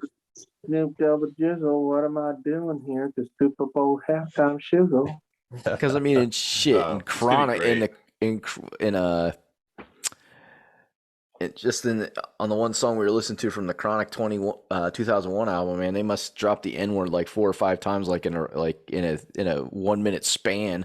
Yeah, but some of that stuff they've made clean versions of, so It's just them remembering to sing the clean version.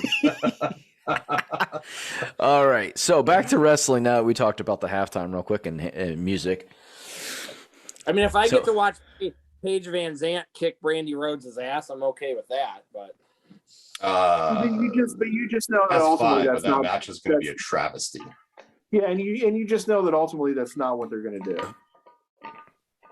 I mean, they brought her out for that, so Right, but what I'm saying is that Brandy's still going to win the match somehow. Brandy. That's my know. guess.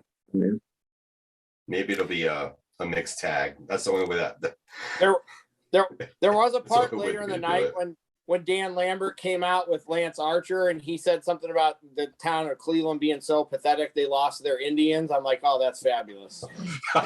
He did say that. He did say that. That is awesome. that's actually pretty funny. Who was in the ring when he said that? Hangman. Oh, yeah. Because the Indians. Oh, he made a Cowboy. he made it. Yeah, he made a reference to the Blackhawks, and then just threw the Cleveland Indians in there. And I was like, okay. It was funny. Brandy is she's not bad on the mic. She's had her moments on the mic. It's just as soon as she starts wrestling, then the real problems start to happen. So Yeah. and we have Tony Khan has a big announcement this week, and there's a qualifying match for this ladder match that's going to happen at Revolution, and it's a debuting talent, and it's probably going to be my buddy Keith Lee. So I can't wait. Tony Khan needs to stop making announcements that he's got an announcement to make. Yeah. Just have him show up. Nice. Just have him show up. I'll take Just anybody. show up.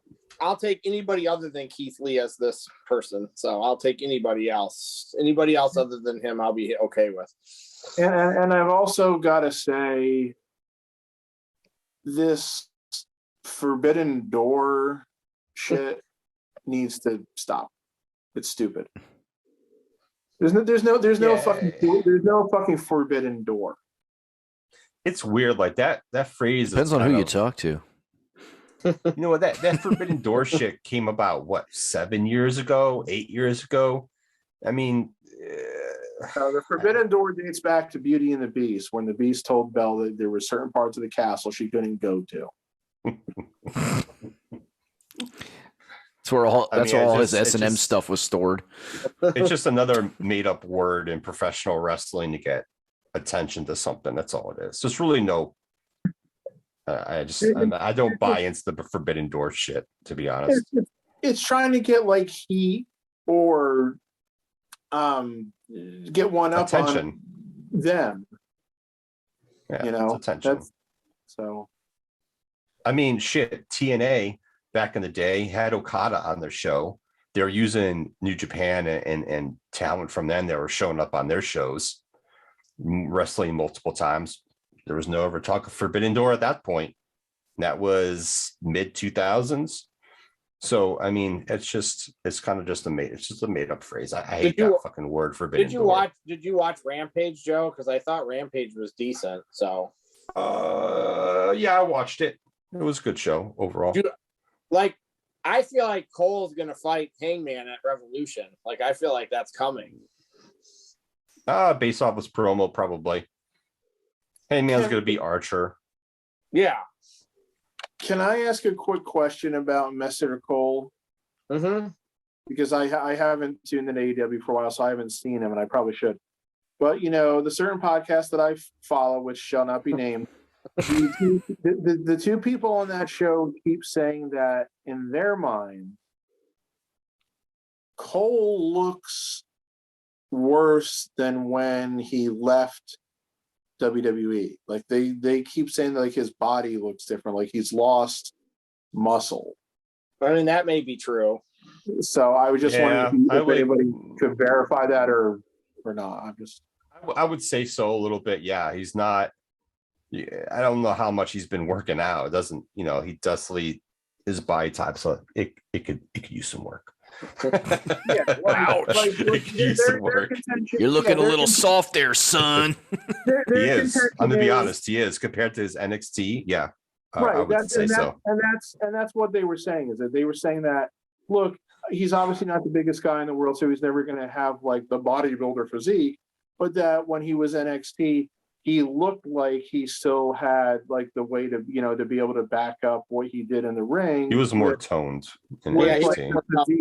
With the physique for his build, and he still looked like, a guy that you would take seriously and stuff. And now they're thinking that he's looking like, I guess, kind of swizzle stickish. So he is swizzle stick. Swizzle stick. What an analogy. That's not, they didn't use that term. I was just, that's the best. I like the fact that you used it. That's awesome. He's a swizzle stick. I was just wondering, because it's like, I don't get why you would let yourself go, why you wouldn't stay fit like that. Yeah. Right. I that's so it was well, a little. That's what happens when you're with your girlfriend all the time and you're like, babe, I had a bad match. She gets on top and she does all the work. He's not doing anything. So, he's not getting his good routine exercises in. He's not getting his hip thrusts in, he's not working the ab muscles. So, shit happens. He's got an SAWFT. Yes. Soft. And like last night, he was by himself. No Young Bucks, no Red Dragon. Like, he was by himself. And this is like the first time he's ever wrestled like by himself. Did he come out the new music, I Walk Alone? No. But like he squashed him. It was like a squash match basically too. So yeah, it was a little different. He probably needed a match like that just to kind of like reassert dominance and remind everybody that he is better than most everybody else. Well, in his promo too, like he kind of talked about a new Adam Cole, a little different attitude and whatnot. So like he set it up and everything with the going after the title as well. It's just weird because like all of a sudden it's almost like they've changed what they're doing with him. 2 weeks ago, he was with the Bucks and Red Dragon. I wonder how long Kyle O'Reilly's going to be off television now.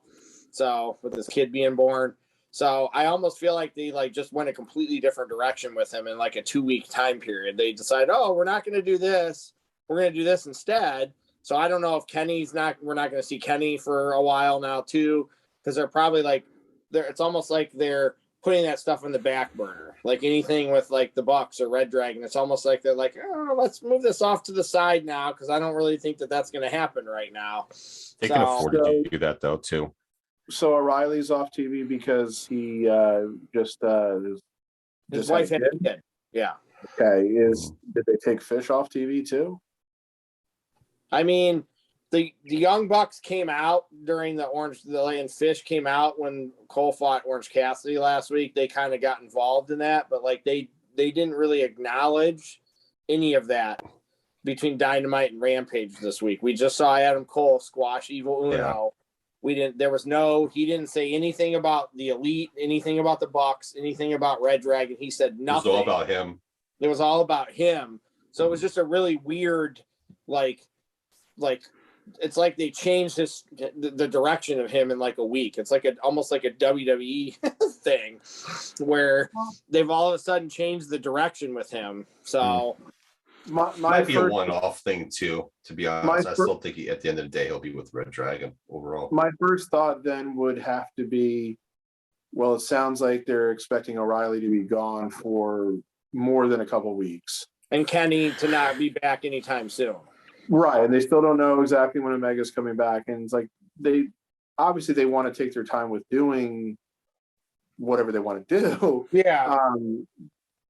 You can't totally start something new with him though at the same time, unless unless you have a way to wrap that up quickly enough. He's been like he's like Archer's number one, but like according to their ranking system, Adam Cole's 2, but Adam Cole was 1 for the last like 3 weeks, and then he lost the unsanctioned match to Orange Cassidy.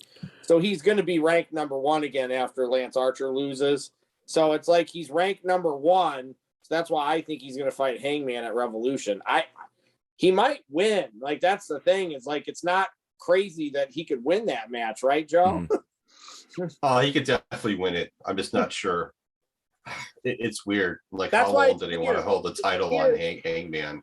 That they changed the storyline with Cole. They just changed his direction like very quickly, I feel like. And then it's because I like a small detour. Yeah. Definitely a small detour with that. I mean, I could see what you just said, like, you know, where Cole wins the title and then maybe they have Paige win it back from him. Maybe they do that to try to help solidify Paige as being a champion, as being like a main eventer again, kind of thing. They've totally. Oh, yeah. It's like look at the guy who we beat here. You know, so they've kind of taken a dump on Hangman. They're just like, he's our champion, but his matches are half important. Yeah, I mean, yeah, that's kind of true. They're just following the WWE playbook. I mean, insert almost anybody who's been champion over the last, 15 to 20 years who wasn't named Roman, Brock, or Cena, and you could find examples of hair right here. It's like sticking up all of a sudden. What the hell are you doing? He's primping himself. I spit on my hand, and like. I think he just needs to. I think you need to fix your headset to get it tucked under there, Holmes. Yeah. But anyways, there's been plenty of times where WWE has basically kind of shit on and ignored who their champion is, and yeah. Got it. Hangman's not very good on the mic, so I think it's hard with him when he comes out. He cuts the same promo over and over. Like, he doesn't have a lot of variety. So he just comes out and says cowboy shit, and the fans pop, but there's not a lot of variety on promo work. It's like he's basically coming out and saying the same thing every time, and he doesn't know how to change it. And variety is the spice of life. There's 2 ways to fix that then. One, work with him so he just gets better, because and we know it can happen. Roman Reigns has kind of proven that, but of course he's also had the benefit of being. Bailey is the best example in WWE right now of somebody who was awful on the mic and then turned heel and got amazing. So she's the best. But that's the only problem. Like with those 2 examples, is that they got better on the mic by being heels, and Paige obviously be a face right now. The other solution would be give him a mouthpiece. You may not want to do it. It's not like the typical thing you do, especially with the face and everything, but you might need to. Sometimes maybe that's what you have to do. When Jake came out with Lambert the other night with Lance Archer, Jake gave us an "if you will." We got an "if you will" from Jake the Snake the other night. Yeah, in his raspy cigarette smoking voice, "if you will." Wasn't that like the first time he had been on TV in like forever too? Yeah. But every time I hear that, I think of you now, Pat. Like Dusty Rhodes and you. Whenever somebody says that, so. Well, what do you see? What do you see right now? What he's doing in the ring, if you will? Is that Porky Pig, or is that Dusty Rhodes going on right there? He's got to go under the ring, and he's got to get his plunder, baby. He's going to use that plunder on him. Watch out, Ric Flair. He's going to hit you with the plunder. I think the Inner Circle is going to break up finally Wednesday. So, I'm okay with that. And honestly, hopefully, then they also start phasing Jericho out. Really. I want to see more of Santana Ortiz and the tag team. Yes, me too. Division, do more. Actually fight for the title. It's like go up the rankings for that. They deserve it legitimately. So it needs to happen. They do. They want, and Jungle Express can have the belts for one more month and be done, and it's okay. I'm glad they won them, but they also Christian's their mouthpiece because Luchasaurus doesn't talk and Jungle Boy's average on the mic. So there's not a getting better. there's somebody else who needs to get better on the mic, or they need to, just keep him with a mouthpiece too. But Who, Jungle Boy? yeah, the Luchasaurus is it's just one of the ridiculous things that I can't still buy into with AEW. So Yeah, The guy with the mask on? Come on now. Yeah, he's I've never seen him do anything that made me go, wow. He's not bad for the guy. I just don't buy into the Luchasaurus garbage. No, it's stupid, and You're stupid. let him go follow Marco Stunt to the unemployment line. Ouch. Nah, I want Luchasaurus around. Marco Stunt can go though. Yeah, Marco Stunt could go. It didn't make sense to even have somebody like that in your wrestling profession. It's like, we don't really want a little person, or like whatever the politically correct term is, but we want somebody that's short like that. So let's bring in this guy. Let's just bring in the most undersized person ever, pretend to be a wrestler. I mean, Joe, maybe they'll let Danielson and Moxley beat Jungle Express at like Revolution, and they'll put the tag belts on them. Like, I could see that coming. So, yeah. I mean, if they do, Moxley buys in and they form this tag team, it's just kind of like you want to put the belts on them that quick when there's some other people you could put the belts on them. I think Santana and Ortiz are going to win the tag belts before the year is over. So, yeah, no, which they should. The Young Bucks and the Lucha Brothers don't need the tag belts. They don't need them. Their feuds are important whether there's belts on the line or not. So yeah, the belts need to go around to the others right now. Meanwhile, FTR is just there. They're just there. Yeah, they are. Right. Yeah, they kind of are right now. They definitely are. Well, they're with MJF still in the Pinnacle, even though they don't really do stuff as the Pinnacle. They're still the Pinnacle. Yeah, that faction's really that whole faction's kind of weird too. When was the last time they came out to the Pinnacle music? I mean, Jesus. Was there a time recently where they were all there together? It's been months. They all beat up. I think at some point they all beat up Darby. Okay. So like it's been a while. Definitely been a while. So I was listening to Jericho's podcast. It was like listened to it the other day. I don't remember when she was on. I think she was on a couple weeks ago. But I listened to two specific ones. One was with Jade Cargill, and the other one was with O'Reilly and Bobby Fish. The Jade one's interesting because she has a master's in child psychology. She's a fitness trainer and a fitness model. I knew about the fitness model stuff. She's a fitness trainer and fitness model. And she's married to ex-baseball player Brandon Phillips. Or is that his last name? Yeah. Brandon Phillips. She's 29 and he's 41. You go with your bad self with the young the young female. But she was offered a contract by WWE. And she turned it down because they wanted her to break her contracts with her sponsors for her fitness model and stuff that she did. So they went ahead and no third-party money. Yeah, so they went ahead and they tried to offer her more money than any of the other people at the Performance Center. And she still turned it down. The other thing she said, she felt like because she has money outside of wrestling, they didn't know how dedicated she was. They were asking her about her daughter, which I think she was 2 at the time. Yeah. And they were asking her like all kinds of crazy questions, like drilling her about stuff. She's like, I have money. I'll afford a fucking nanny for all I care. But yeah, she was almost signed with WWE. And then she was training down south and she got hooked up with Tony Khan. And she said just the atmosphere in AEW was a lot better. It made you feel like a family. Like everyone says, make you feel like a family, which they do. So she declined the contract from WWE and signed with AEW. And her first legit match was seriously on national television. Yeah, the Shaq match. The Shaq match was her first legit match ever.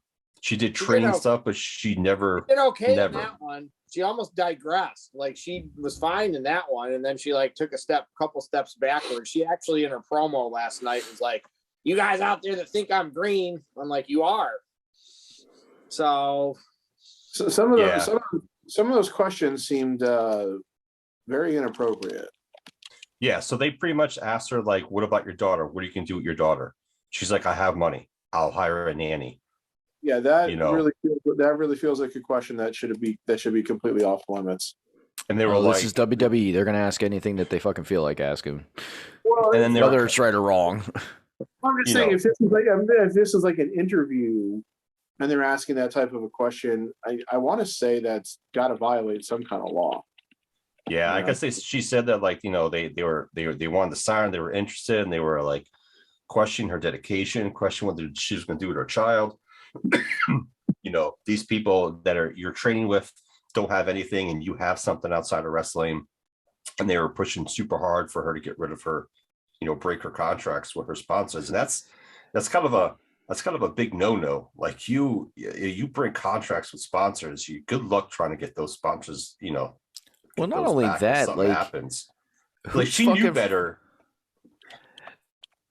Like whose fault is that these people don't have shit, and that she was smart as far as business and having something before she came to wrestling? Yeah, like that ain't my fucking fault. Ain't my problem that these people are idiots. Yeah, it was kind of weird. It was kind of like you're making it sound like, yeah. She's like, yeah, I have money. I have my own money. I'm married to an ex-baseball player who has his own money, so we're well off. We're rich. We're not super rich, but we're rich. So I can afford to do these things because I work hard. But at the same point, it made it seem like WWE was like, well, you have money. How much, what's your dedication? She was like, I'm all in on this. I'm just not doing this as a hobby. I'm doing this because I love professional wrestling and all that stuff. So it was interesting. It was about 50 some minutes long. What about the one with Fish O'Reilly? Fish O'Reilly, it was good. They're kind of talking like ROH days and how they came about, and when they formed their tag team, how Red Dragon came about, and how people were kind of pissed off that they had Red Dragon and they never wore red, and they said they did it on purpose because they were kind of like heels. He was like, Red Dragon, red's in their name, but we're not using red in our outfits. So they kind of like did a lot of that on purpose. Bobby Fish was talking about, Bobby Fish was talking about, he was at the car dealer with his girlfriend signing paperwork to buy a new pickup truck, a new Chevy pickup truck, as he got the phone call from WWE saying, sorry, but we don't need your services anymore. Sorry about your damn look. O'Reilly kind of just said, for the most part, they kind of told him about the NXT change, but they never told them what they were doing. It was kind of like, hey, NXT is going to go in a different direction. Never really told the guys, girls what that specifically was.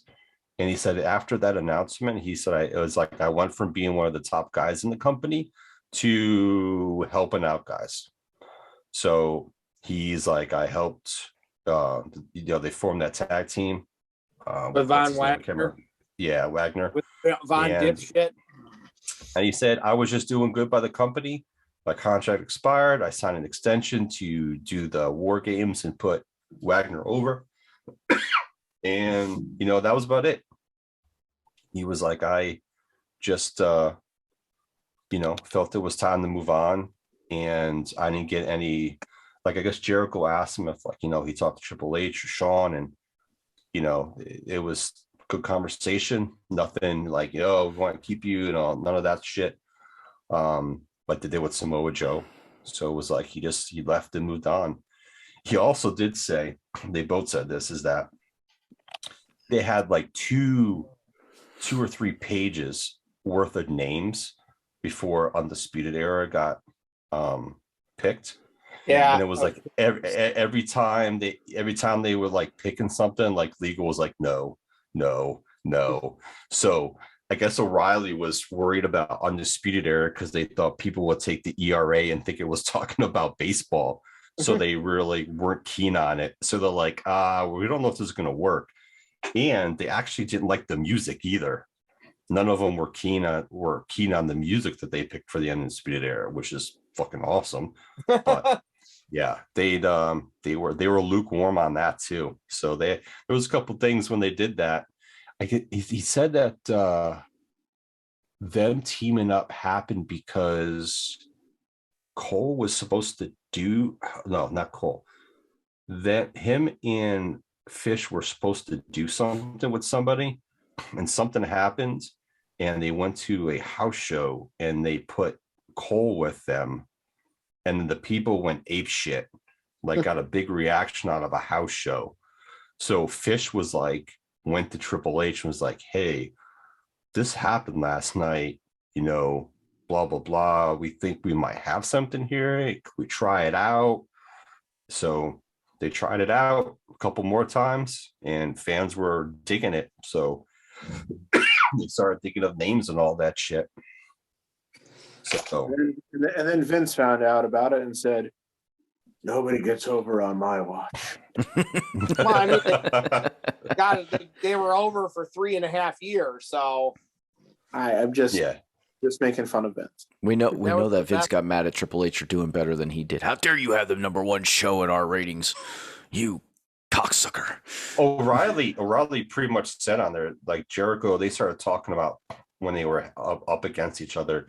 And they said, like, once AEW announced like the Wednesday night stuff, like there was back and forth of like moving it, staying on, competing, and they wanted to compete. And the guys, O'Reilly said a lot of the wrestlers on NXT wanted AEW to do well because it was just like, two shows going head to head, and the people in NXT were like, oh, this is like a Wednesday Night Wars, like the Monday Night Wars.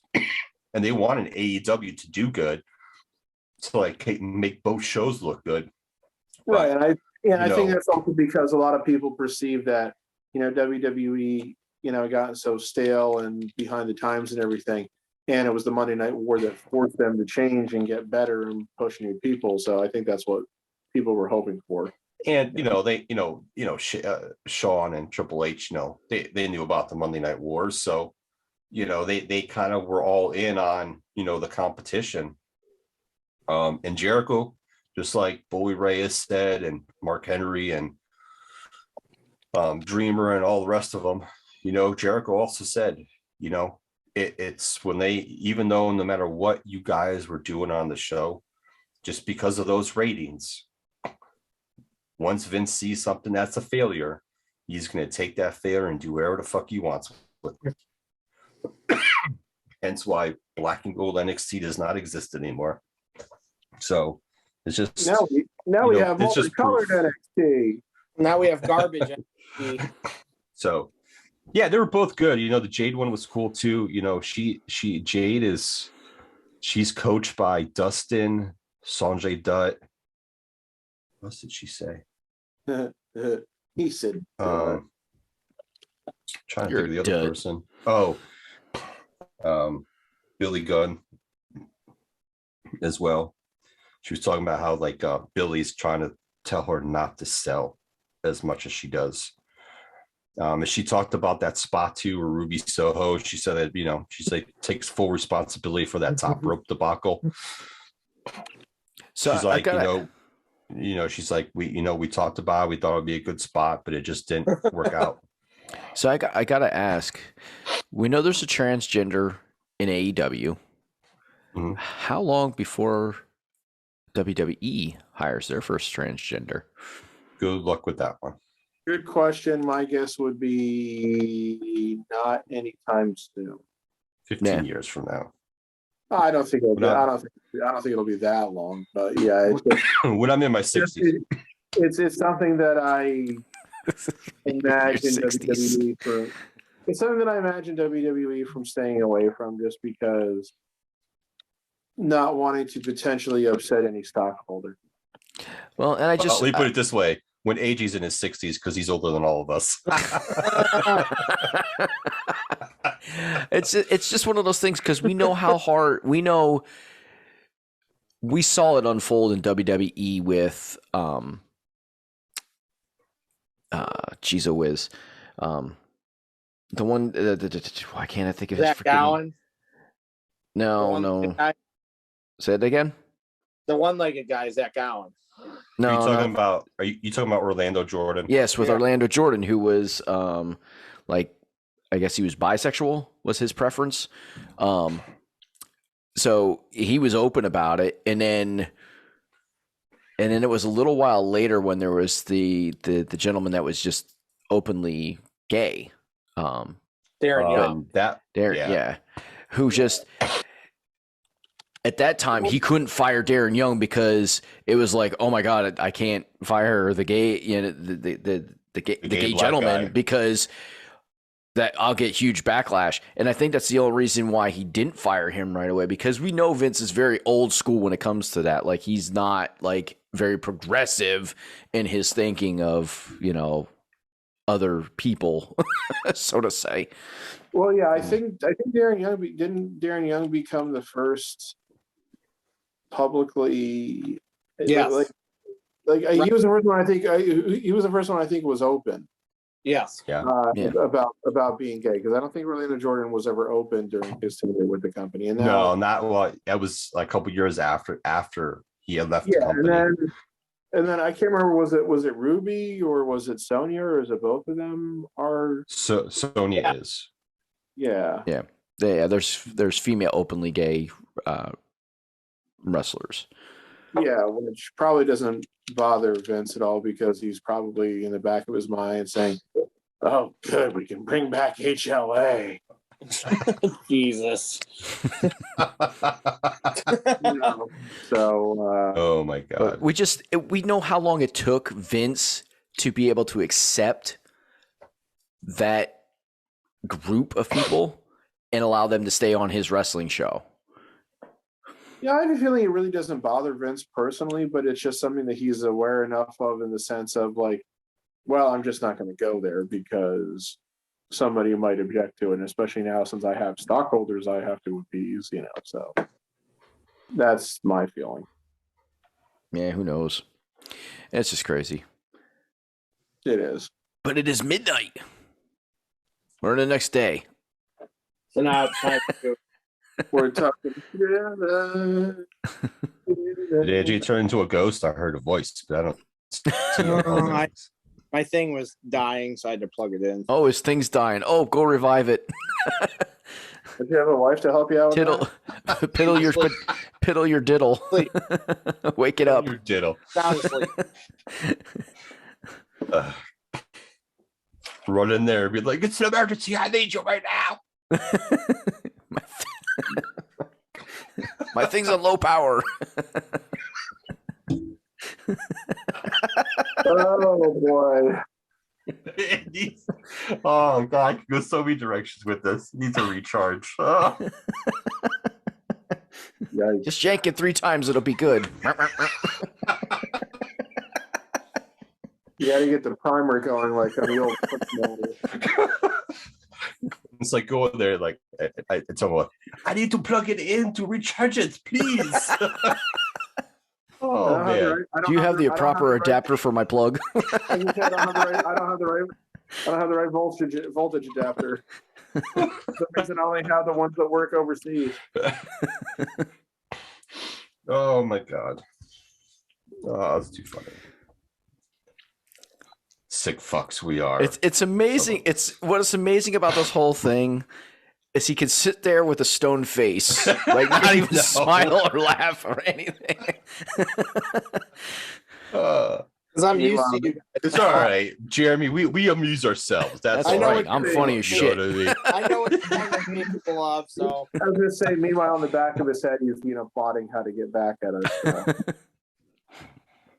Oh, that's funny. Picking on each other for 20 years, 15 years, or 20 years. So I just expected you to laugh at something. I'm like, this is pretty funny stuff we're doing right now.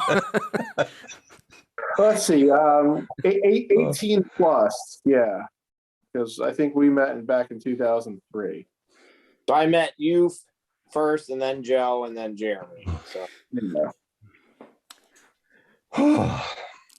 he's got a long-standing reputation as the stone face killer. That's why the Royal Rumble 2004 always holds a special place in my heart, because that was the first show that that was the first live WWE show I went to, and it was with you. So you should have a beautiful Valentine's Day card then. I have resting bitch face. I've been told that many a time, guys. You're the no cell from hell. Dun, dun, it doesn't faze me. Still not hurt. Yeah, it's like my friend. My God, even Hulk Hogan sells more than this.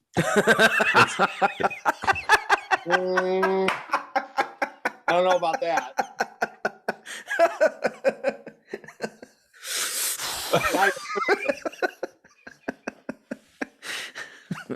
Now I can see Joe's hairline.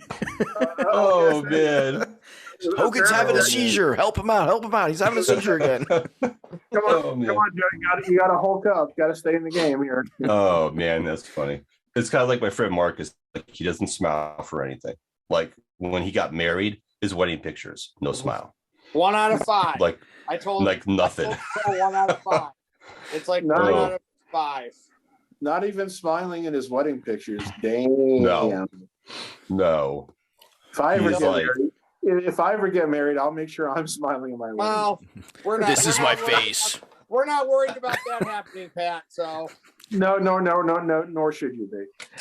It's like when he married his wife, and she knew what she was getting into. He's like, "Listen, this is my face. It don't ever fucking change. Deal with it." You bought your ticket. You knew what you were getting into. Yeah, and I did. I'm smiling in like 1 out of 5 wedding pictures, so that's good. That's my normal 1 out of 5. Oh, too much. Too funny. You smiled in a wrestling t-shirt picture. For sure. That worked. Oh, I do have to say one thing though, and I don't know if I ever said this to you, and this wasn't anything that you did wrong, but the tuxes that place that gave us the tuxes, those fuckers didn't know what the hell they were doing. Like those tuxes were never tailored to anybody's body size. I'm like fucking drowning in one thing. I'm short on the other thing. I'm like, what the fuck did these guys do? Nicole said she went on and gave them a bad review. So I should have. And like I said, that wasn't your fault. That's all. That's them not doing their job right. I should have kept the short tux pants, man. That would have been great. So you would have had capris.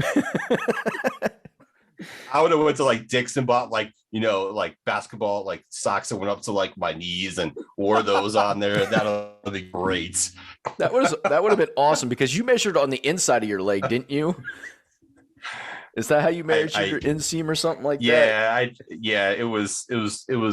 I like, you don't do tuxes. They measure pants differently than you do for like normal pants. So I think click in my head at first. I'm like, oh fuck, I think I sent them the wrong shit, but we'll see, whatever.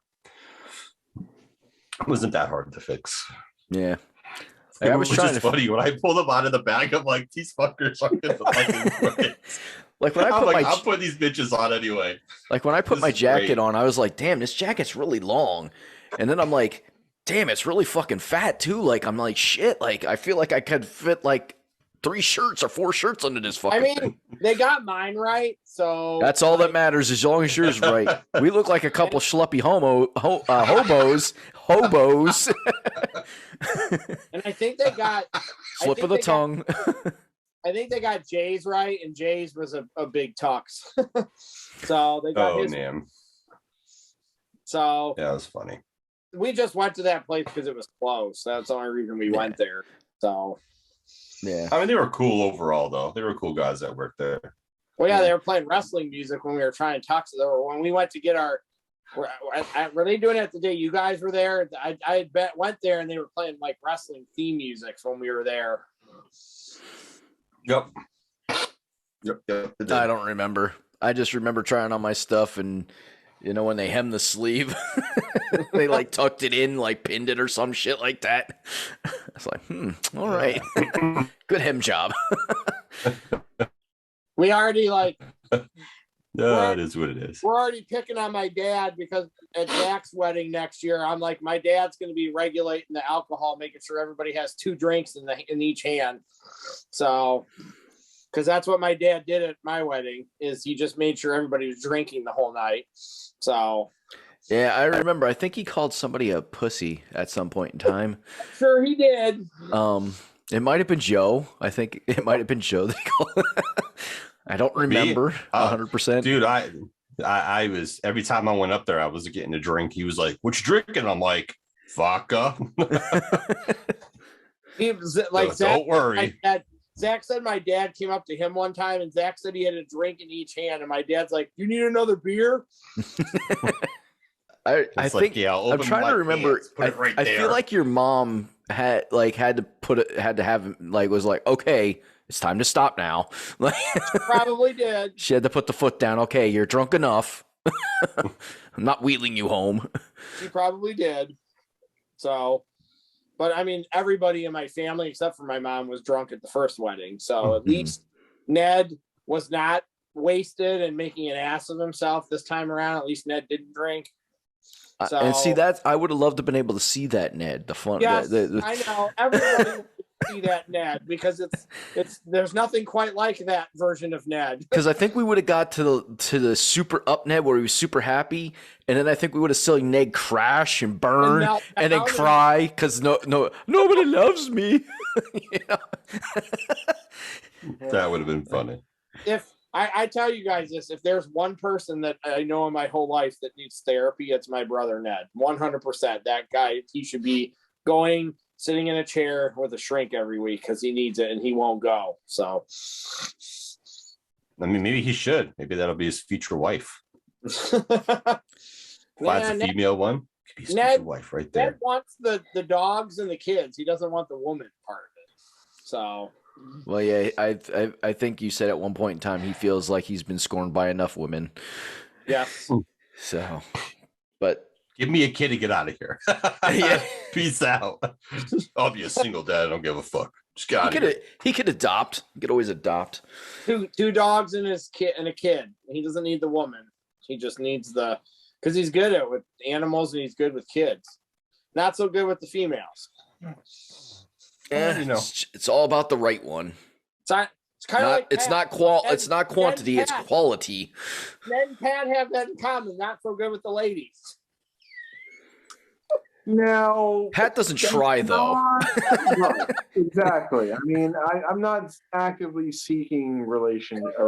My brother's trying though either at this point, so there are similarities there.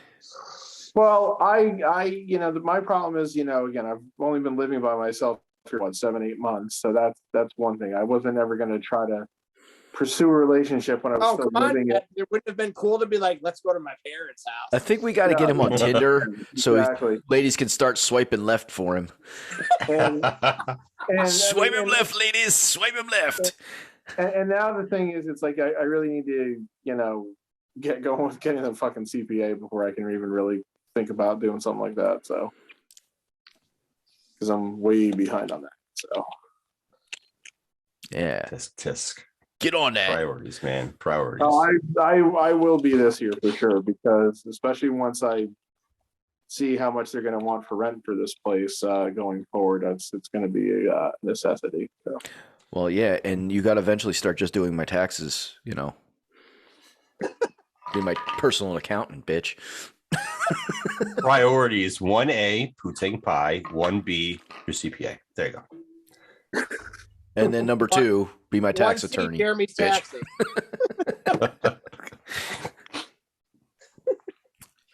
Don't forget to put bitch on there, okay? It's got to be emphasized with bitch. You my tax bitch. Get it done. No, bitch. Oh, I did tell Joe that in April we found a townhouse that's like 2 miles from here, so we're moving to a townhouse at least. We're getting in a place that's got way more room than this. Nice, good for you. Just good. When are you gonna make a move down to? We were talking about Virginia. You were thinking? I'd rather move down by Joe. The problem is there's like 2 famous footwears in the whole state of North Carolina. Ooh, ah, nice. Evidently, they don't care about North Carolinians. So you guys can have Payless. The place Payless went out. There's a shitload of rack rooms in this state. Yeah. That's what they have. Payless went out of business, so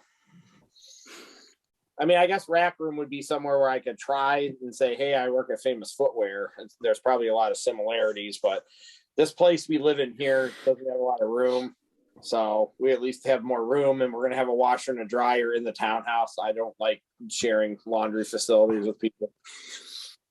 Like, ooh, are these your whites or my whites? That's some old school shit, right there. These ones have a brown stain. They're not mine. Sorry. I mean, mine's got the yellow stain, but you know what I mean. You have the brown ones. I only pee in mine, not poop. Excuse me, could you please make sure that your garments do not mix with mine? I mean, why? I thought you liked pink garments. No, I don't. Didn't you see what happened to Homer Simpson when he went to work with a pink shirt on? We know you like the thongs. They tried to commit him. Oh man.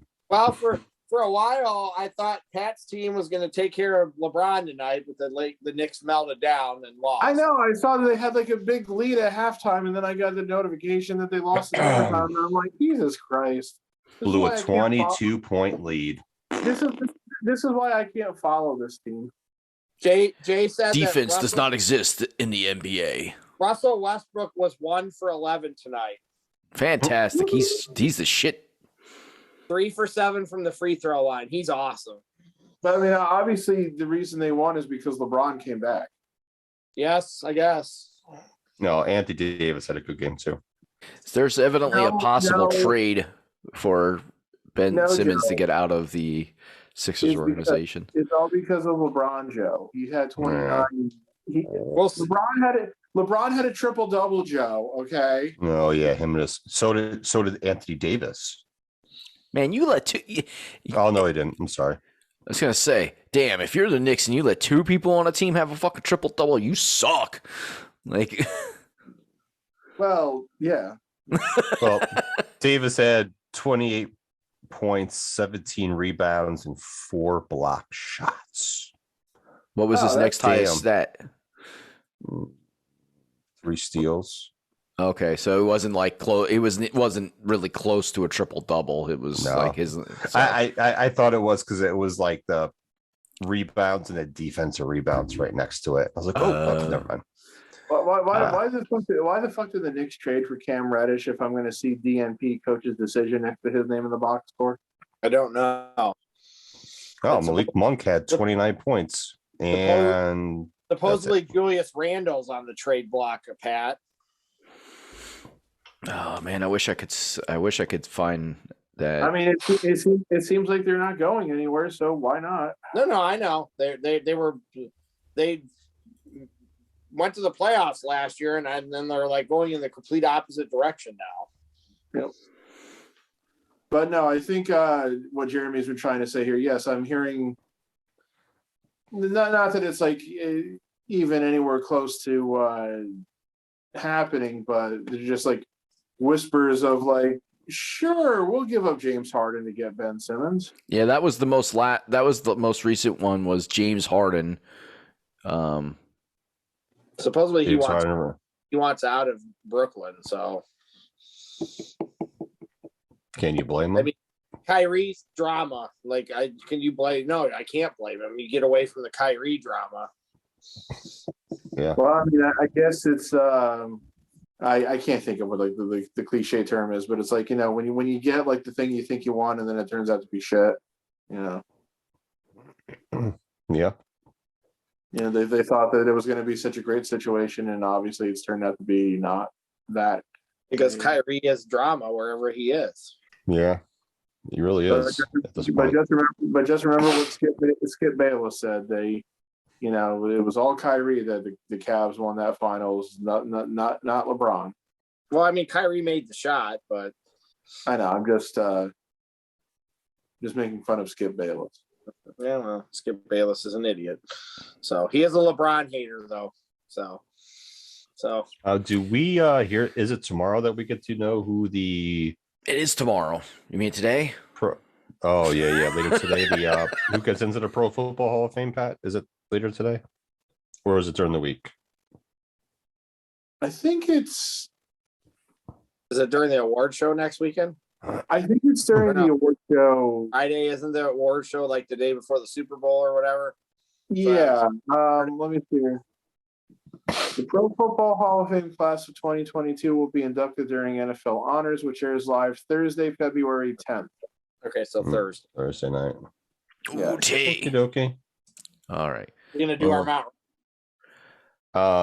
We're gonna save that for next week because we're like way over 2 hours. I mean, shit, we never even got to the whole Brian Flores thing, which maybe with the added benefit of a week, though, we'll get some more information about that and maybe be able to have better opinions. So, yeah, we're like almost 3 hours deep. Yeah, Yeah. What the shit? All right. Well, time flies when we're just sitting here bullshitting. yes. Well, on that note, we're going to say goodnight. We're going to thank everybody for watching. We appreciate you tuning in wherever you're catching this podcast, whether you catch it live on Facebook or you're catching in the audio version on almost all audio podcast platforms. We are on Spotify, damn it. We are. I don't know if anybody listens to us on Spotify, but we are there. But yeah, just thanks for tuning in and listening. We hope you had fun. I've listened to our podcast on Spotify before. Good. So what the hell was I saying? Shit. All right. Well, as always, we thank you for watching and we say good evening, good morning, good afternoon, and we'll catch you on the next episode.